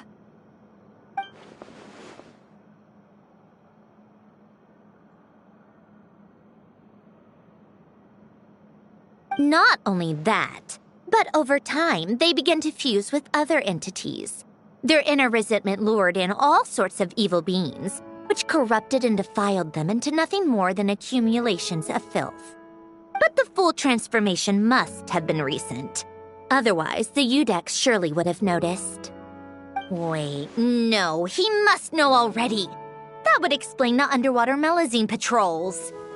No wonder I kept running into officers from the Marechaussee Phantom earlier. In that case, let's go find Nervalette and we can sort it out together. No, not just yet. Why not? For one, the diplomatic castle alone would be a nightmare. Even though I haven't reported back to Snezhnaya yet, I'm not planning to leave the Fatui anytime soon. Besides, with me here, success is a done deal. Involving other people would just complicate things. All I need is for Miss Seat Lolly to help pinpoint the location of this monstrosity. Think you can do it? With my eyes closed. This is what I do. I'm a lot better at it than manning a desk, at least. But, how exactly do you plan on resolving this soul stuff? Even to me, there's no obvious answer. Seems pretty complicated, all things considered. Just trust me. I have the perfect solution. Oh, all right. If you're that confident, we'll follow your lead. Why the sudden interest in helping Fontaine with this, Androne? You never knew Renee and the others, right? No, I didn't. And you're right. This problem has nothing to do with me. I wouldn't get within 10 feet of the Nartsitzenkreuz Ordo or its members. But in his later years, Elen told me he regretted not helping his best friend when he needed it the most. He also felt sorry towards Marianne for being too lost in his mechanical research to look after her properly. If he were still with us, I think he'd do the same. He might have a few choice words to say about it, but even after everything, he wouldn't leave his friend's mess for someone else to clean up. Friends shouldn't hold grudges or leave behind regrets. Fixing what happened between him and Renee was one of his greatest wishes. All I'm doing is fulfilling it in his stead.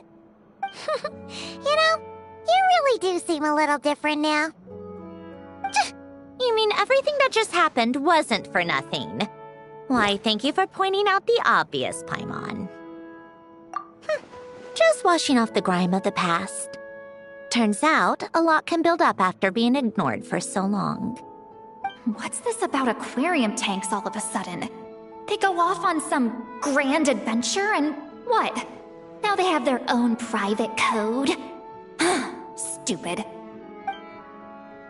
All right then, Lolly. Tracking this thing down is up to you. Huh? Oh, right. No problem. You got this, Granny Eatsley!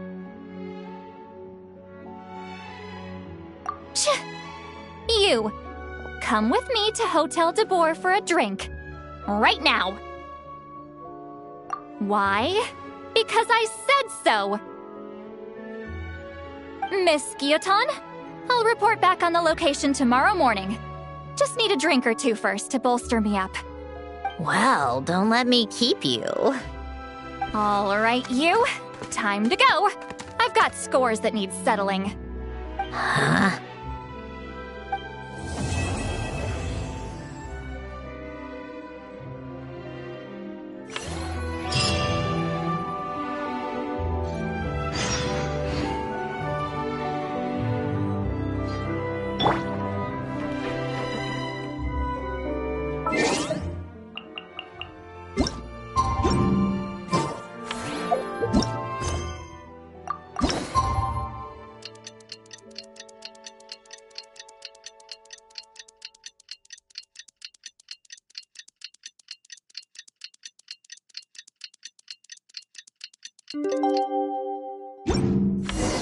Time to meet up with Sandrone! But our St. Lolly was able to pinpoint the location.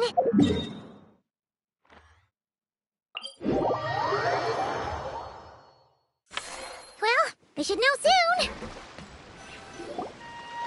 St. Lolly sure drank a lot last night, huh? Wonder if she's even awake. Good morning. Columbina! Oh, you sure know how to make an entrance. What are you doing here?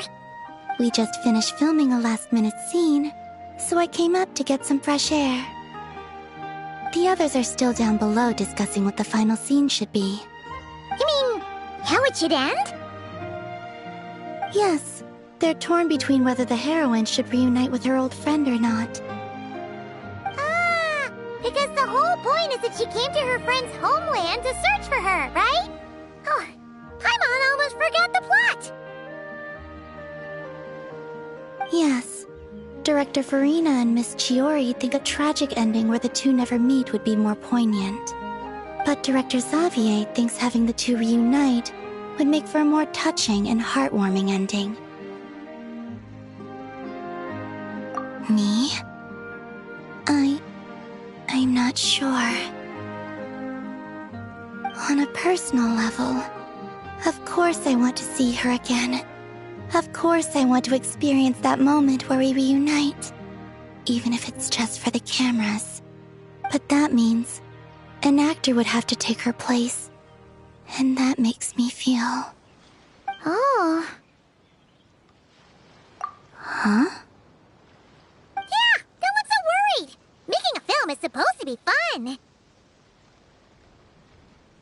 Besides, it's all gonna work out. You can trust Paimon on that.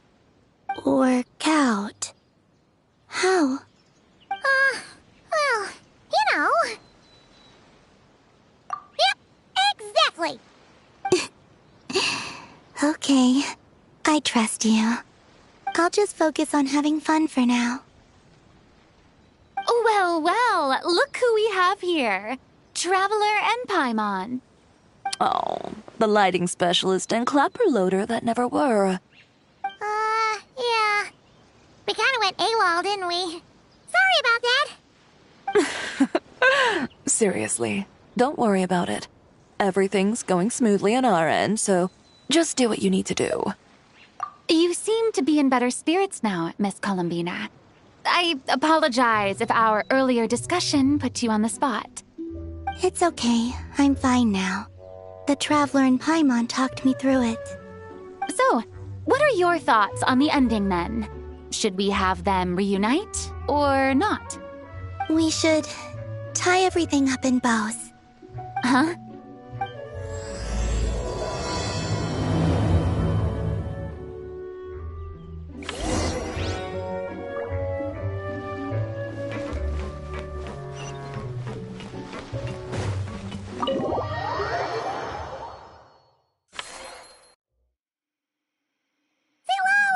We're here!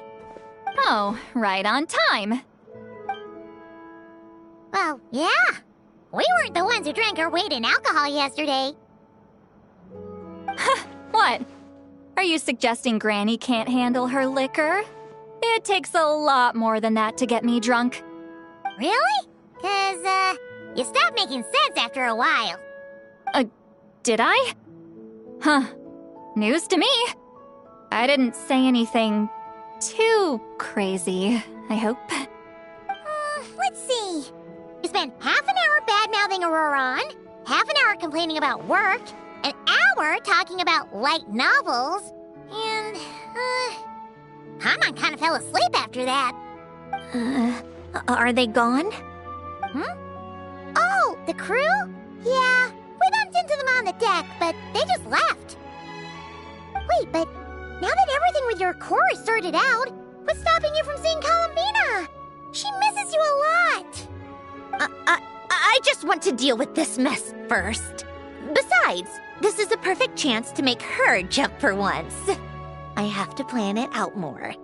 But enough about that. Were you able to pinpoint the location of our target? Of course! When Granny Eatsley promises something, she delivers. Great, let's see. Morte region. Wait, this is the Tower of Gestalt. The place the souls were severed. Is that the source of the resentment? Or is it the Narcissimkreuz Ordo in general? Let me come with. This thing's movement isn't fixed. If it's not at this location when we get there, I can use a ritual to summon it. You've already gone to more than enough trouble. I don't mind. These old bones have nothing better to do anyway. Summoning a spirit isn't going to do me in. Besides, if I don't go, they'll just have more inside jokes I can't join in on. All right then. I appreciate it. There's no time to lose. Let's head out!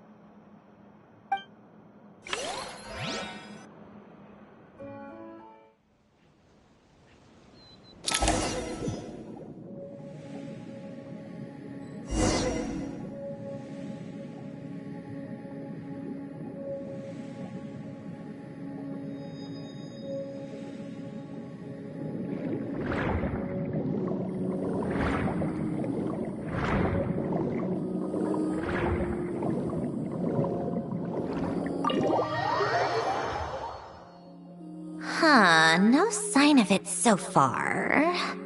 Should I start the summoning ritual? Let's drain the water from this floor of the tower first. It'll make it easier to move around. Wait, we can do that? Of course. Alan and Renee both saw the future that awaited Fontaine and even shared a few methods for waterproofing buildings. The principle behind it is... not important. Just unlock the mechanisms in the order I tell you.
Ready?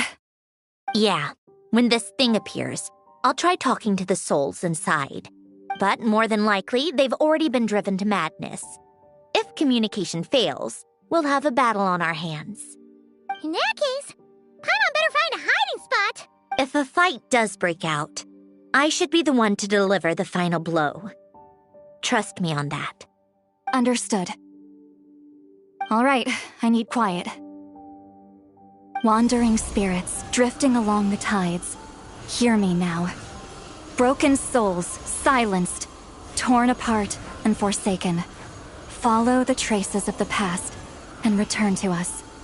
Let resentment recognize resentment. Let vile entities be drawn together. And in this place, take form once more.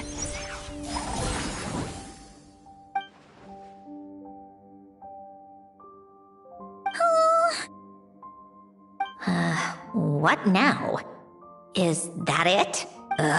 This is exactly why I deal in math, not magic. How are we supposed to know what stage the spell is at? It's like there's no logic to speak of. Mechanical science is so much easier to... Watch out! Hey, you! Or whoever's inside of you. I need you to listen to me. I'm a descendant of Fontaine's Lord Artificer, Hélène Guillotin. I can make you whole again and return you to the ley lines. You just need to work with me here. Centrone! Shh. Looks like talking this out is off the table. All right, plan B. Time to blow off some steam.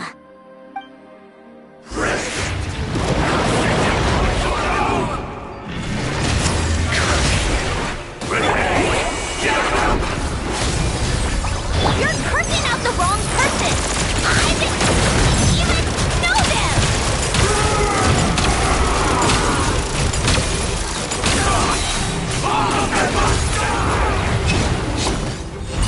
Most of them are easy, but you still have a chance to return to the ley lines and reunite with your family!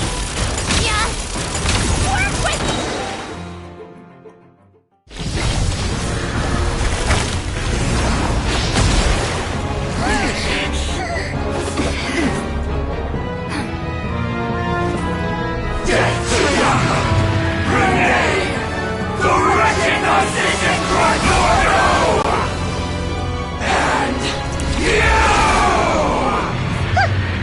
I told you I'm not like them.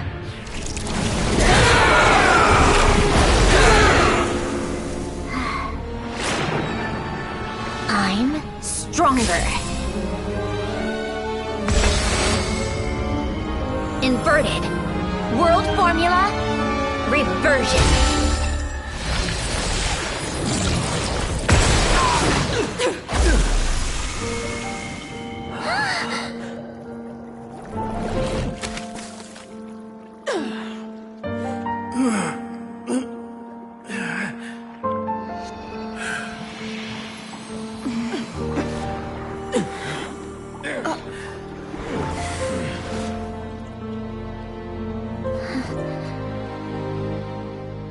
Be at peace among the tides. Lost souls.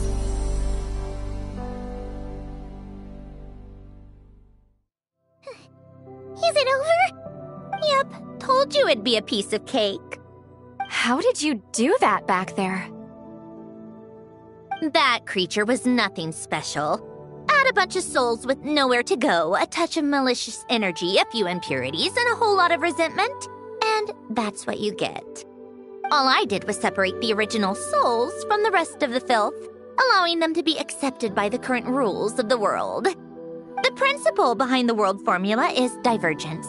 Starting from a point of origin, it deconstructs and reconstructs the possibilities of the world to find certain answers. So, it would follow that reverse calculating the world formula allows us to achieve convergence and restoration instead. Using a numerological array, I was able to do just that. It's similar to the concept of homological reduction in mathematics. I reduced them to the basic fundamental essence of their being without changing their underlying nature. That meant... Never mind. Judging by all the blank stares, I'm guessing you don't actually care. I think I finally understand how Outlanders feel when I ramble on about shaman stuff. Point is, it was super impressive! You really are amazing, Sandrone! You're just realizing that now? Ahem. Enough about that. We should get going. I'll go reset the mechanisms inside the tower. See you back on land.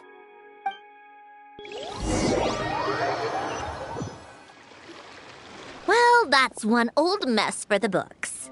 Glad to have that over and done with. Feels nice to do a good deed every once in a while. You helped everyone out a bunch in Not Cry, too. Kinda seems like you're just a good person at heart. I wouldn't be so sure. I'll be heading back to the Fatui soon enough. You two are too trusting sometimes.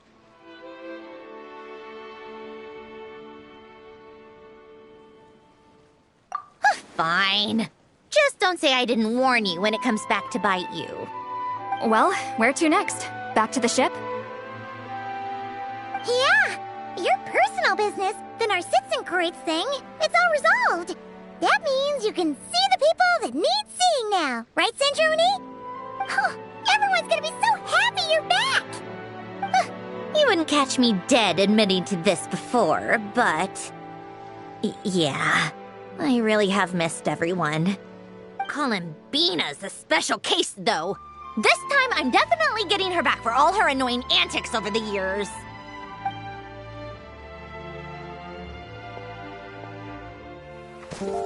She'll sense me coming from a mile off. How am I gonna...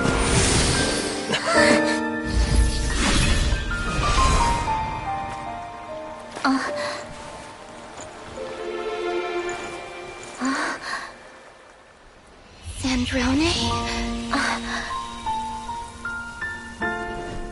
Is it really you? You're back? You didn't tell me. You avoided me. Why?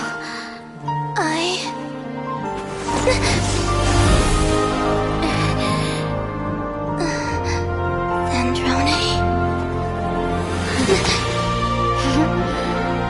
Now we're even. I missed you so much. That makes one of us, idiot.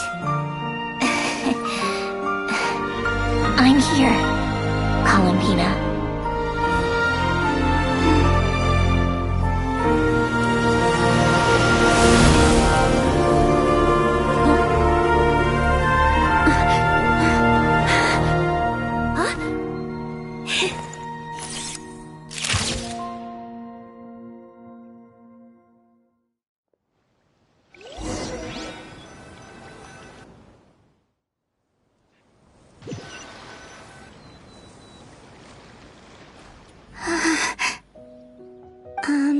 Sandrone. Don't ruin the moment.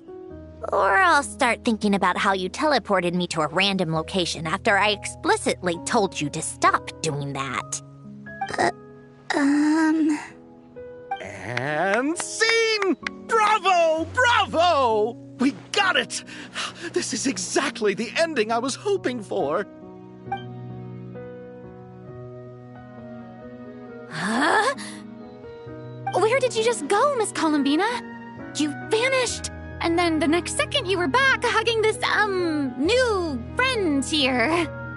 That was all on camera? Yeah. Well, the camera was already rolling and it happened so fast, so... yeah. Hold on. This must be... Yep, my best friend. The one I was looking for. I never thought I'd actually get to see her again. I'm just... so happy. Plus, the film got a happy ending too. It's all thanks to you, Sandrone. Sandrone? You couldn't stop being annoying for 1 second? Columbina!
As expected.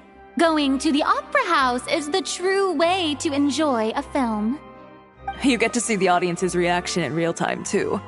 The ending seemed to be received quite well. Paimon can't believe you let us include that in the final cut, Sandrone! You even agreed to help us reshoot a couple of shots. Thanks a million. Most of it was caught on camera already, so it's not like I had much of a choice. Besides, the film I'm in is going to be anything less than perfect. What are you laughing at? Nothing.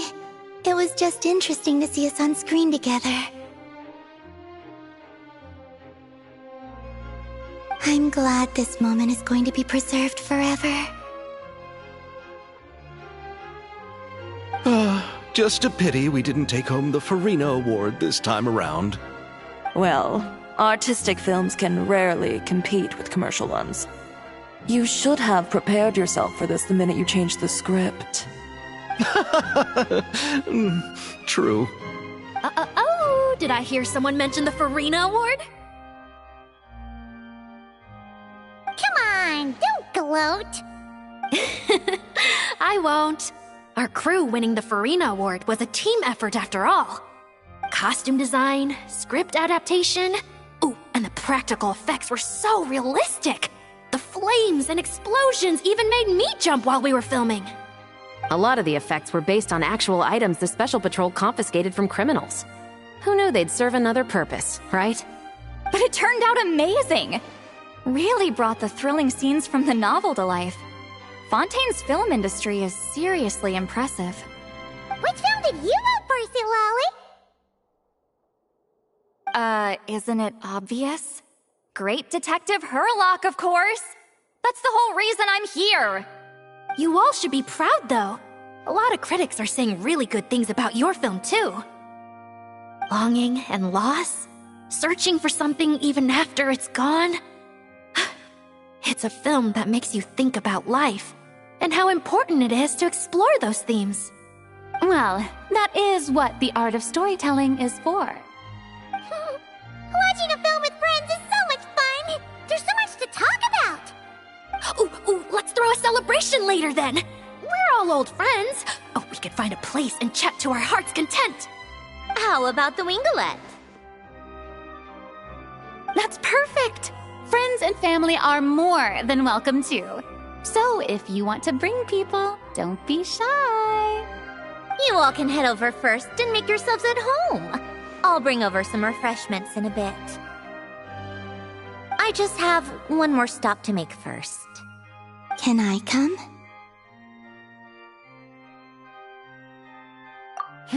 Fine. Not like you'd listen if I tried to stop you.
Yes.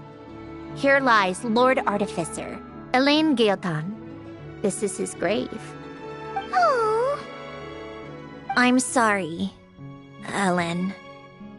I'm sorry this is the first time I've been back since leaving Fontaine. I should have come to see you more often. I got your gift. I even cleaned up one of the Nartsitzenkreuz Ordo's messes along the way. Our home is just as quiet and warm as it always was. The flowers in the garden are still thriving. I'll make sure to tend to them more often from now on. Polonia received irreparable damage in battle. I should have taken better care of your invention. I'm sorry. Polonia was family to me. Just like you. You always said I was a fast learner. But I'm not so sure. It took me far too long to learn the things that truly matter. I never said this to you back then, but thank you for creating me. For giving me the chance to experience life. Being your family meant everything to me. Absolutely everything. Can I say a few words as well, Sandrone? Don't need my permission. Hello, Mr. Guillotin. I'm Sandrone's friend. You don't need to worry. Sandrone is doing great. Not only is she a brilliant scholar, she's made a whole bunch of friends, too. And she takes great care of them. As if... She'll never admit it, but she's always there when her friends need it the most. I wouldn't even be here without her. So, if she ever needs help, her friends will be there in a heartbeat, including me. That's what best friends are for. Columbina. What else? Oh, she likes drinking bitter coffee, listening to piano music when she can't sleep. Turns out she even likes giving hugs. No, wait! Don't tell him all that! Huh? I don't understand. I didn't think you'd want to hide things from him. Well, yeah. But there are still things I don't want to say. Okay. I'll come by myself and tell him for you then. That's not what I meant! All right. Enough with the speeches. If no one has anything else to add, let's just leave it there. Should we say a few words too? Kinda seems like Columbina said it all. Oh, great idea!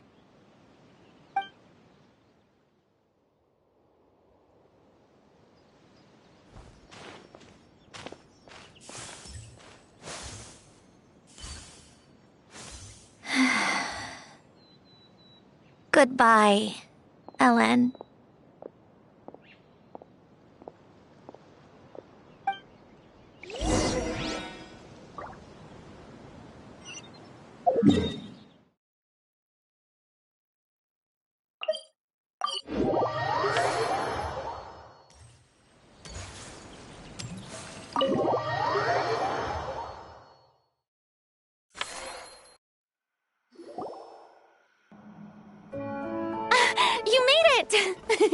The party's already started. Oh, but, you didn't bring anyone else along? I thought you headed out to invite some friends. We did invite a friend, actually. She'll be here soon. She's even bringing some desserts to have over tea. You should join us later, Miss Farina.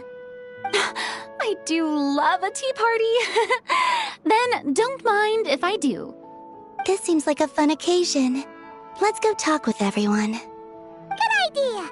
We'll introduce you to all our old friends.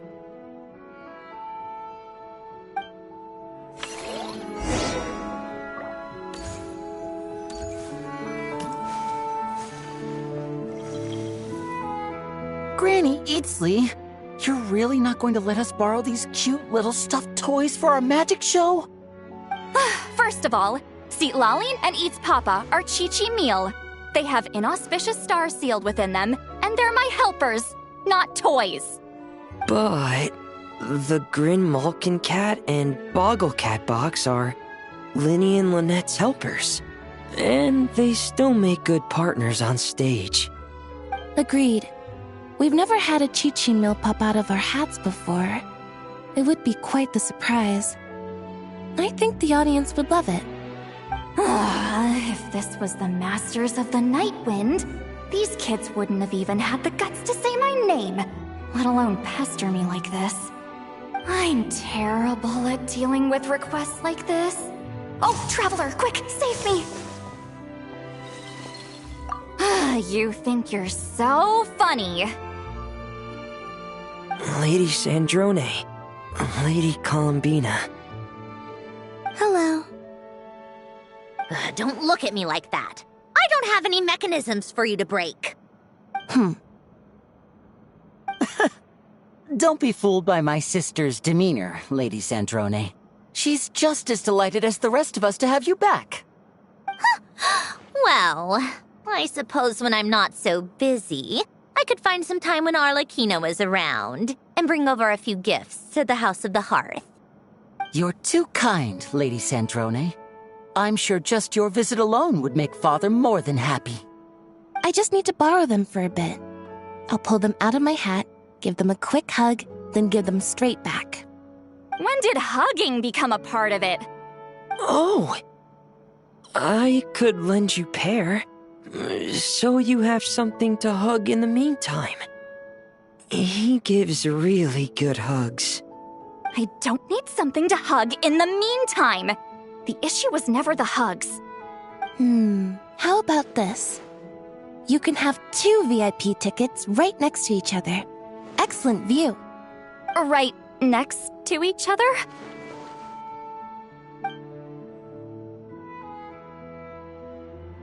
Yep, super quiet. No one will bother you. I'm sure you'll have a great time. Fine.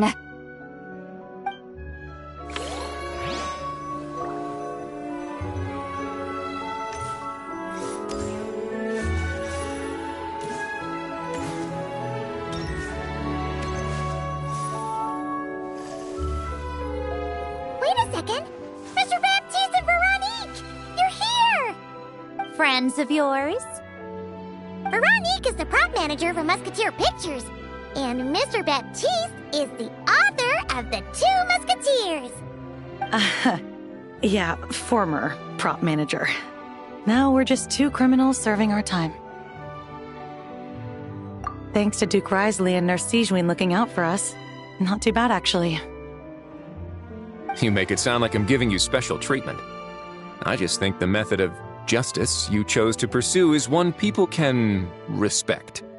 You are far too modest, Your Grace. The only reason we were even able to come to the surface for the festival is because you fought for it. It's also just good for the physical and mental health of the prisoners in general.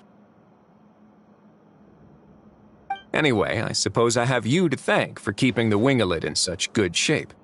I never knew she could look so striking. I didn't do anything special. It was mostly the Traveler and the others. Don't sell yourself short, Miss Guillotin. You are the current captain, after all. In light of that, I have to ask, do you mind if I leave up some of the installations so the people back at the fortress can also enjoy the aquarium? Huh? Like I said before, I just think it would be good for the inmates who clean and maintain the winglet to see their work put to good use. Besides, maintaining an aquarium is sure to be a lot more interesting than scrubbing rust off the walls and deck. Of course I don't mind. I'm grateful you even want to keep it. Great. Then it's decided. That's amazing, Sandrone. We should go hang out at the Fortress of Meripede later, then. You do know you just invited me to hang out in prison, don't you?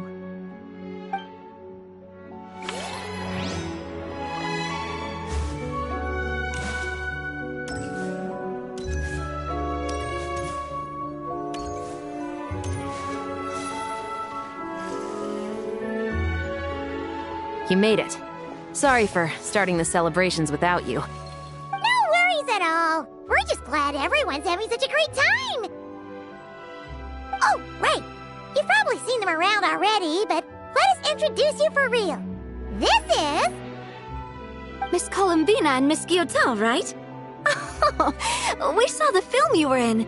It was so touching. Yep. This one started bawling her eyes out right next to me in the theater. I know. I didn't bring nearly enough tissues. Thanks. We saw your film too. I memorized all your names. Oh, guess we can skip the introductions then. Our effects were pretty over the top, right? Some of the extras in the big scenes were actual members of the Spina di Rosula. So basically, your contribution was creating realistic-looking chaos. That wasn't the only realistic aspect. Miss Chevres and Miss Emily were also kind enough to lend their expertise on criminal investigations and forensics. Oh, it was nothing. I was just honored to take part and help out. Wow! No wonder your film turned out so good! You basically had an expert in every field. Talk about a stacked crew! Oh, speaking of, want to join in on a round of tabletop troupe later, Miss Columbina and Miss Guillotin? I mean, what better place for a party than a party? Here we go again. That sounds interesting. Yes! Persuasion successful! What about you, Miss Guillotin? I guess one round couldn't hurt. Critical success!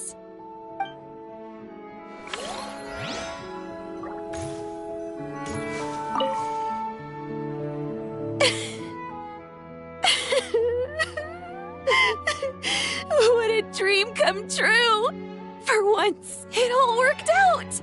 I can die without regrets! Let's not get too ahead of ourselves, Director Lapine Pauline. What was in that piece of cake you just handed her, Escoffier? Romaritime flowers, eggs, flour, same as all the other pieces. What, you think I tampered with it? Playing a detective in real life now too, are we? Oh, it's so delicious! I'm so happy! My life has peaked!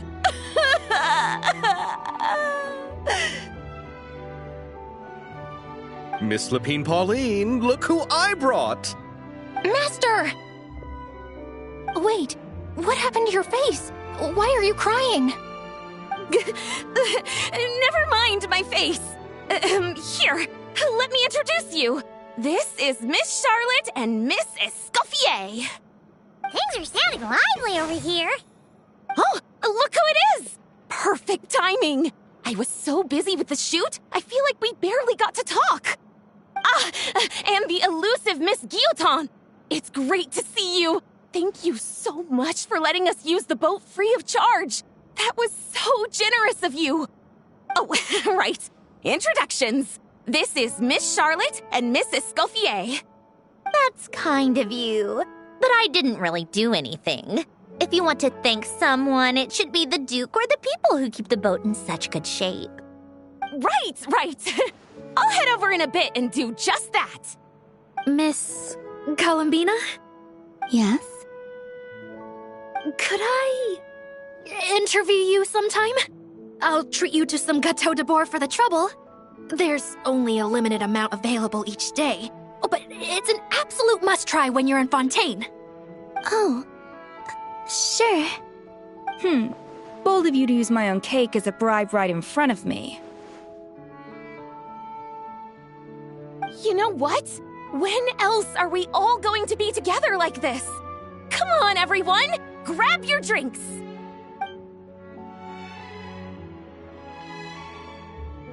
Are we going to toast? Yup! Come on!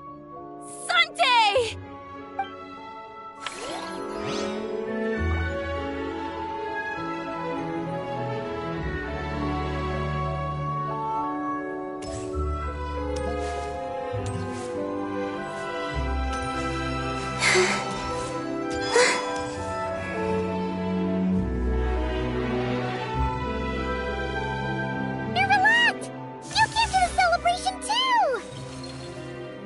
Yes. I can only hope my presence does not make anyone ill at ease. Who's this? All right! This is Nervalette, the Udex of Fontaine. And this is Columbina and Cendrone. Greetings. Hello. These two must be the Fatus and former Fatus related to the recent incident in Nodcry. I read about them in the diplomatic report. The Udex? Oh, the dragon that cries a lot. Oh, well... Jeez, Columbina. That's your takeaway from all those Fatui meetings? Seriously? Is that truly how I'm portrayed in the Fatui's intelligence? You must put a lot of people in prison then. Well, it would be more accurate to say I pass judgment on their crimes. All trials in Fontaine strive for fairness and justice, so as to avoid imprisoning the innocent. So, only the people who deserve it get sent to prison. Well, deserve is quite a subjective metric, is it not? At the very least, I can promise that in every trial over which I preside, I make every effort to deliver a fair verdict.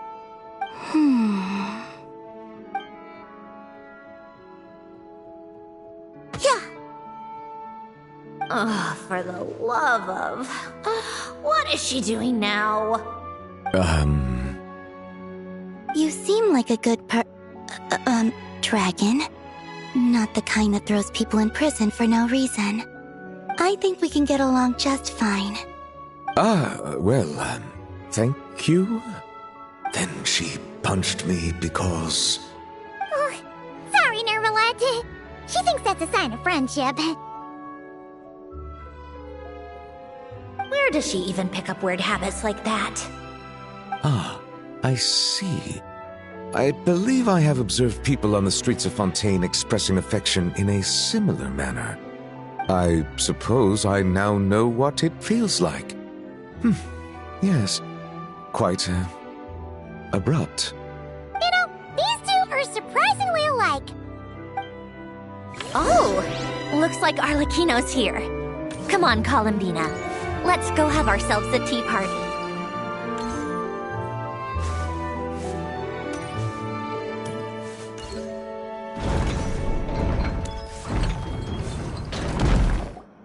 Well, it's been quite some time since the three of us gathered to drink tea like this. Yes, but your tea is as good as ever, Cendrone. Of course it is. The pastries you brought aren't half bad either, Arlecchino. I'm glad to hear it. Are they to your liking, Miss Farina? If I remember correctly, this particular cake is your favorite. Yes, thank you. The tea and pastries are absolutely delicious. I can't believe I'm casually sipping tea with 3 harbingers. Or are some of them former harbingers? Who knows? Due to diplomatic reasons at the time, our last tea party was rather tense, wasn't it, Miss Farina? You have my apologies. But this is simply a casual gathering of close friends. So I do hope you can relax and enjoy yourself. Of course!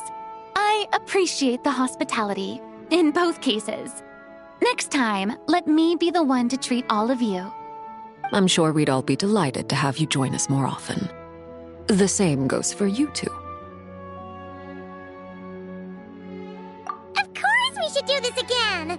We've all been through thick and thin together by this point. This is nice, Cendrone. It reminds me of the happy times back in Snezhnaya, when things were so lively. To be honest, I never thought these gatherings would feel this lively ever again. Well, I think I speak for all of us when I say we're truly glad you're back, Cendrone. Me too.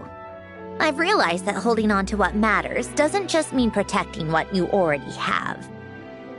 By reaching out and striving for something new, you can gain much more than you think.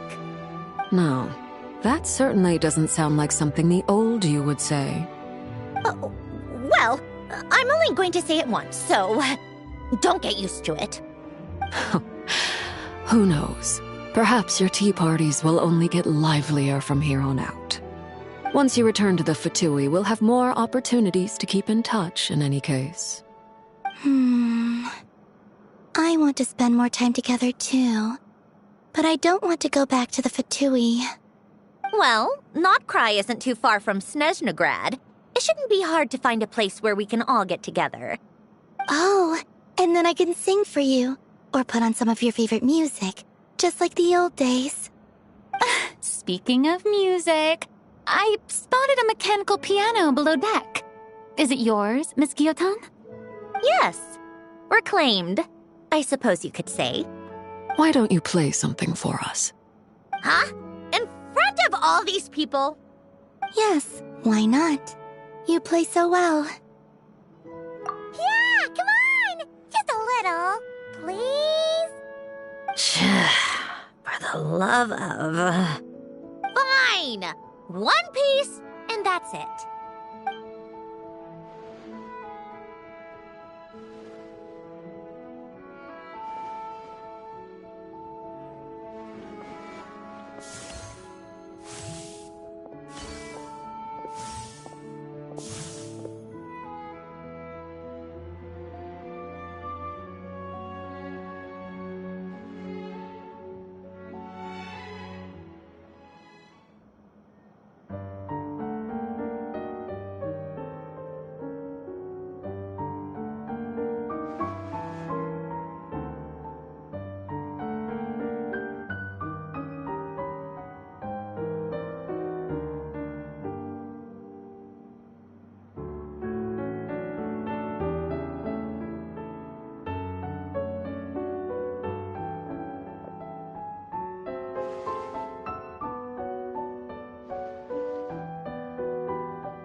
Musketeer pictures! Everyone ready?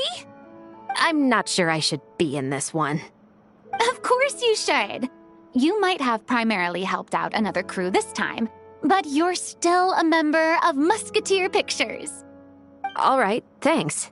I'll still stand a bit off to the side, though. Can I be in the picture too? Of course, Miss Veronique. I would have loved to have you in the last one too, if circumstances had allowed it. Thank you, Director Xavier. Do I really have to be front and center? You're one of the lead actors! Of course you do! Nervous, Sandrone? No! All right, look at the camera! And 3, 2, 1... Musketeer Pictures!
we've never been here before.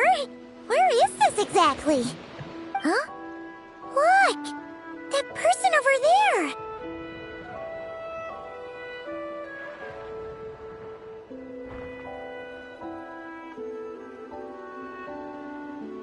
Why is she here? Paimon thought she'd be at Silver Moon Hall. Huh. Funny how life works sometimes. Let's go over and say hi.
I used to take long walks in Silver Moon Hall every day, so don't worry about me. I can keep up.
Calculation underway.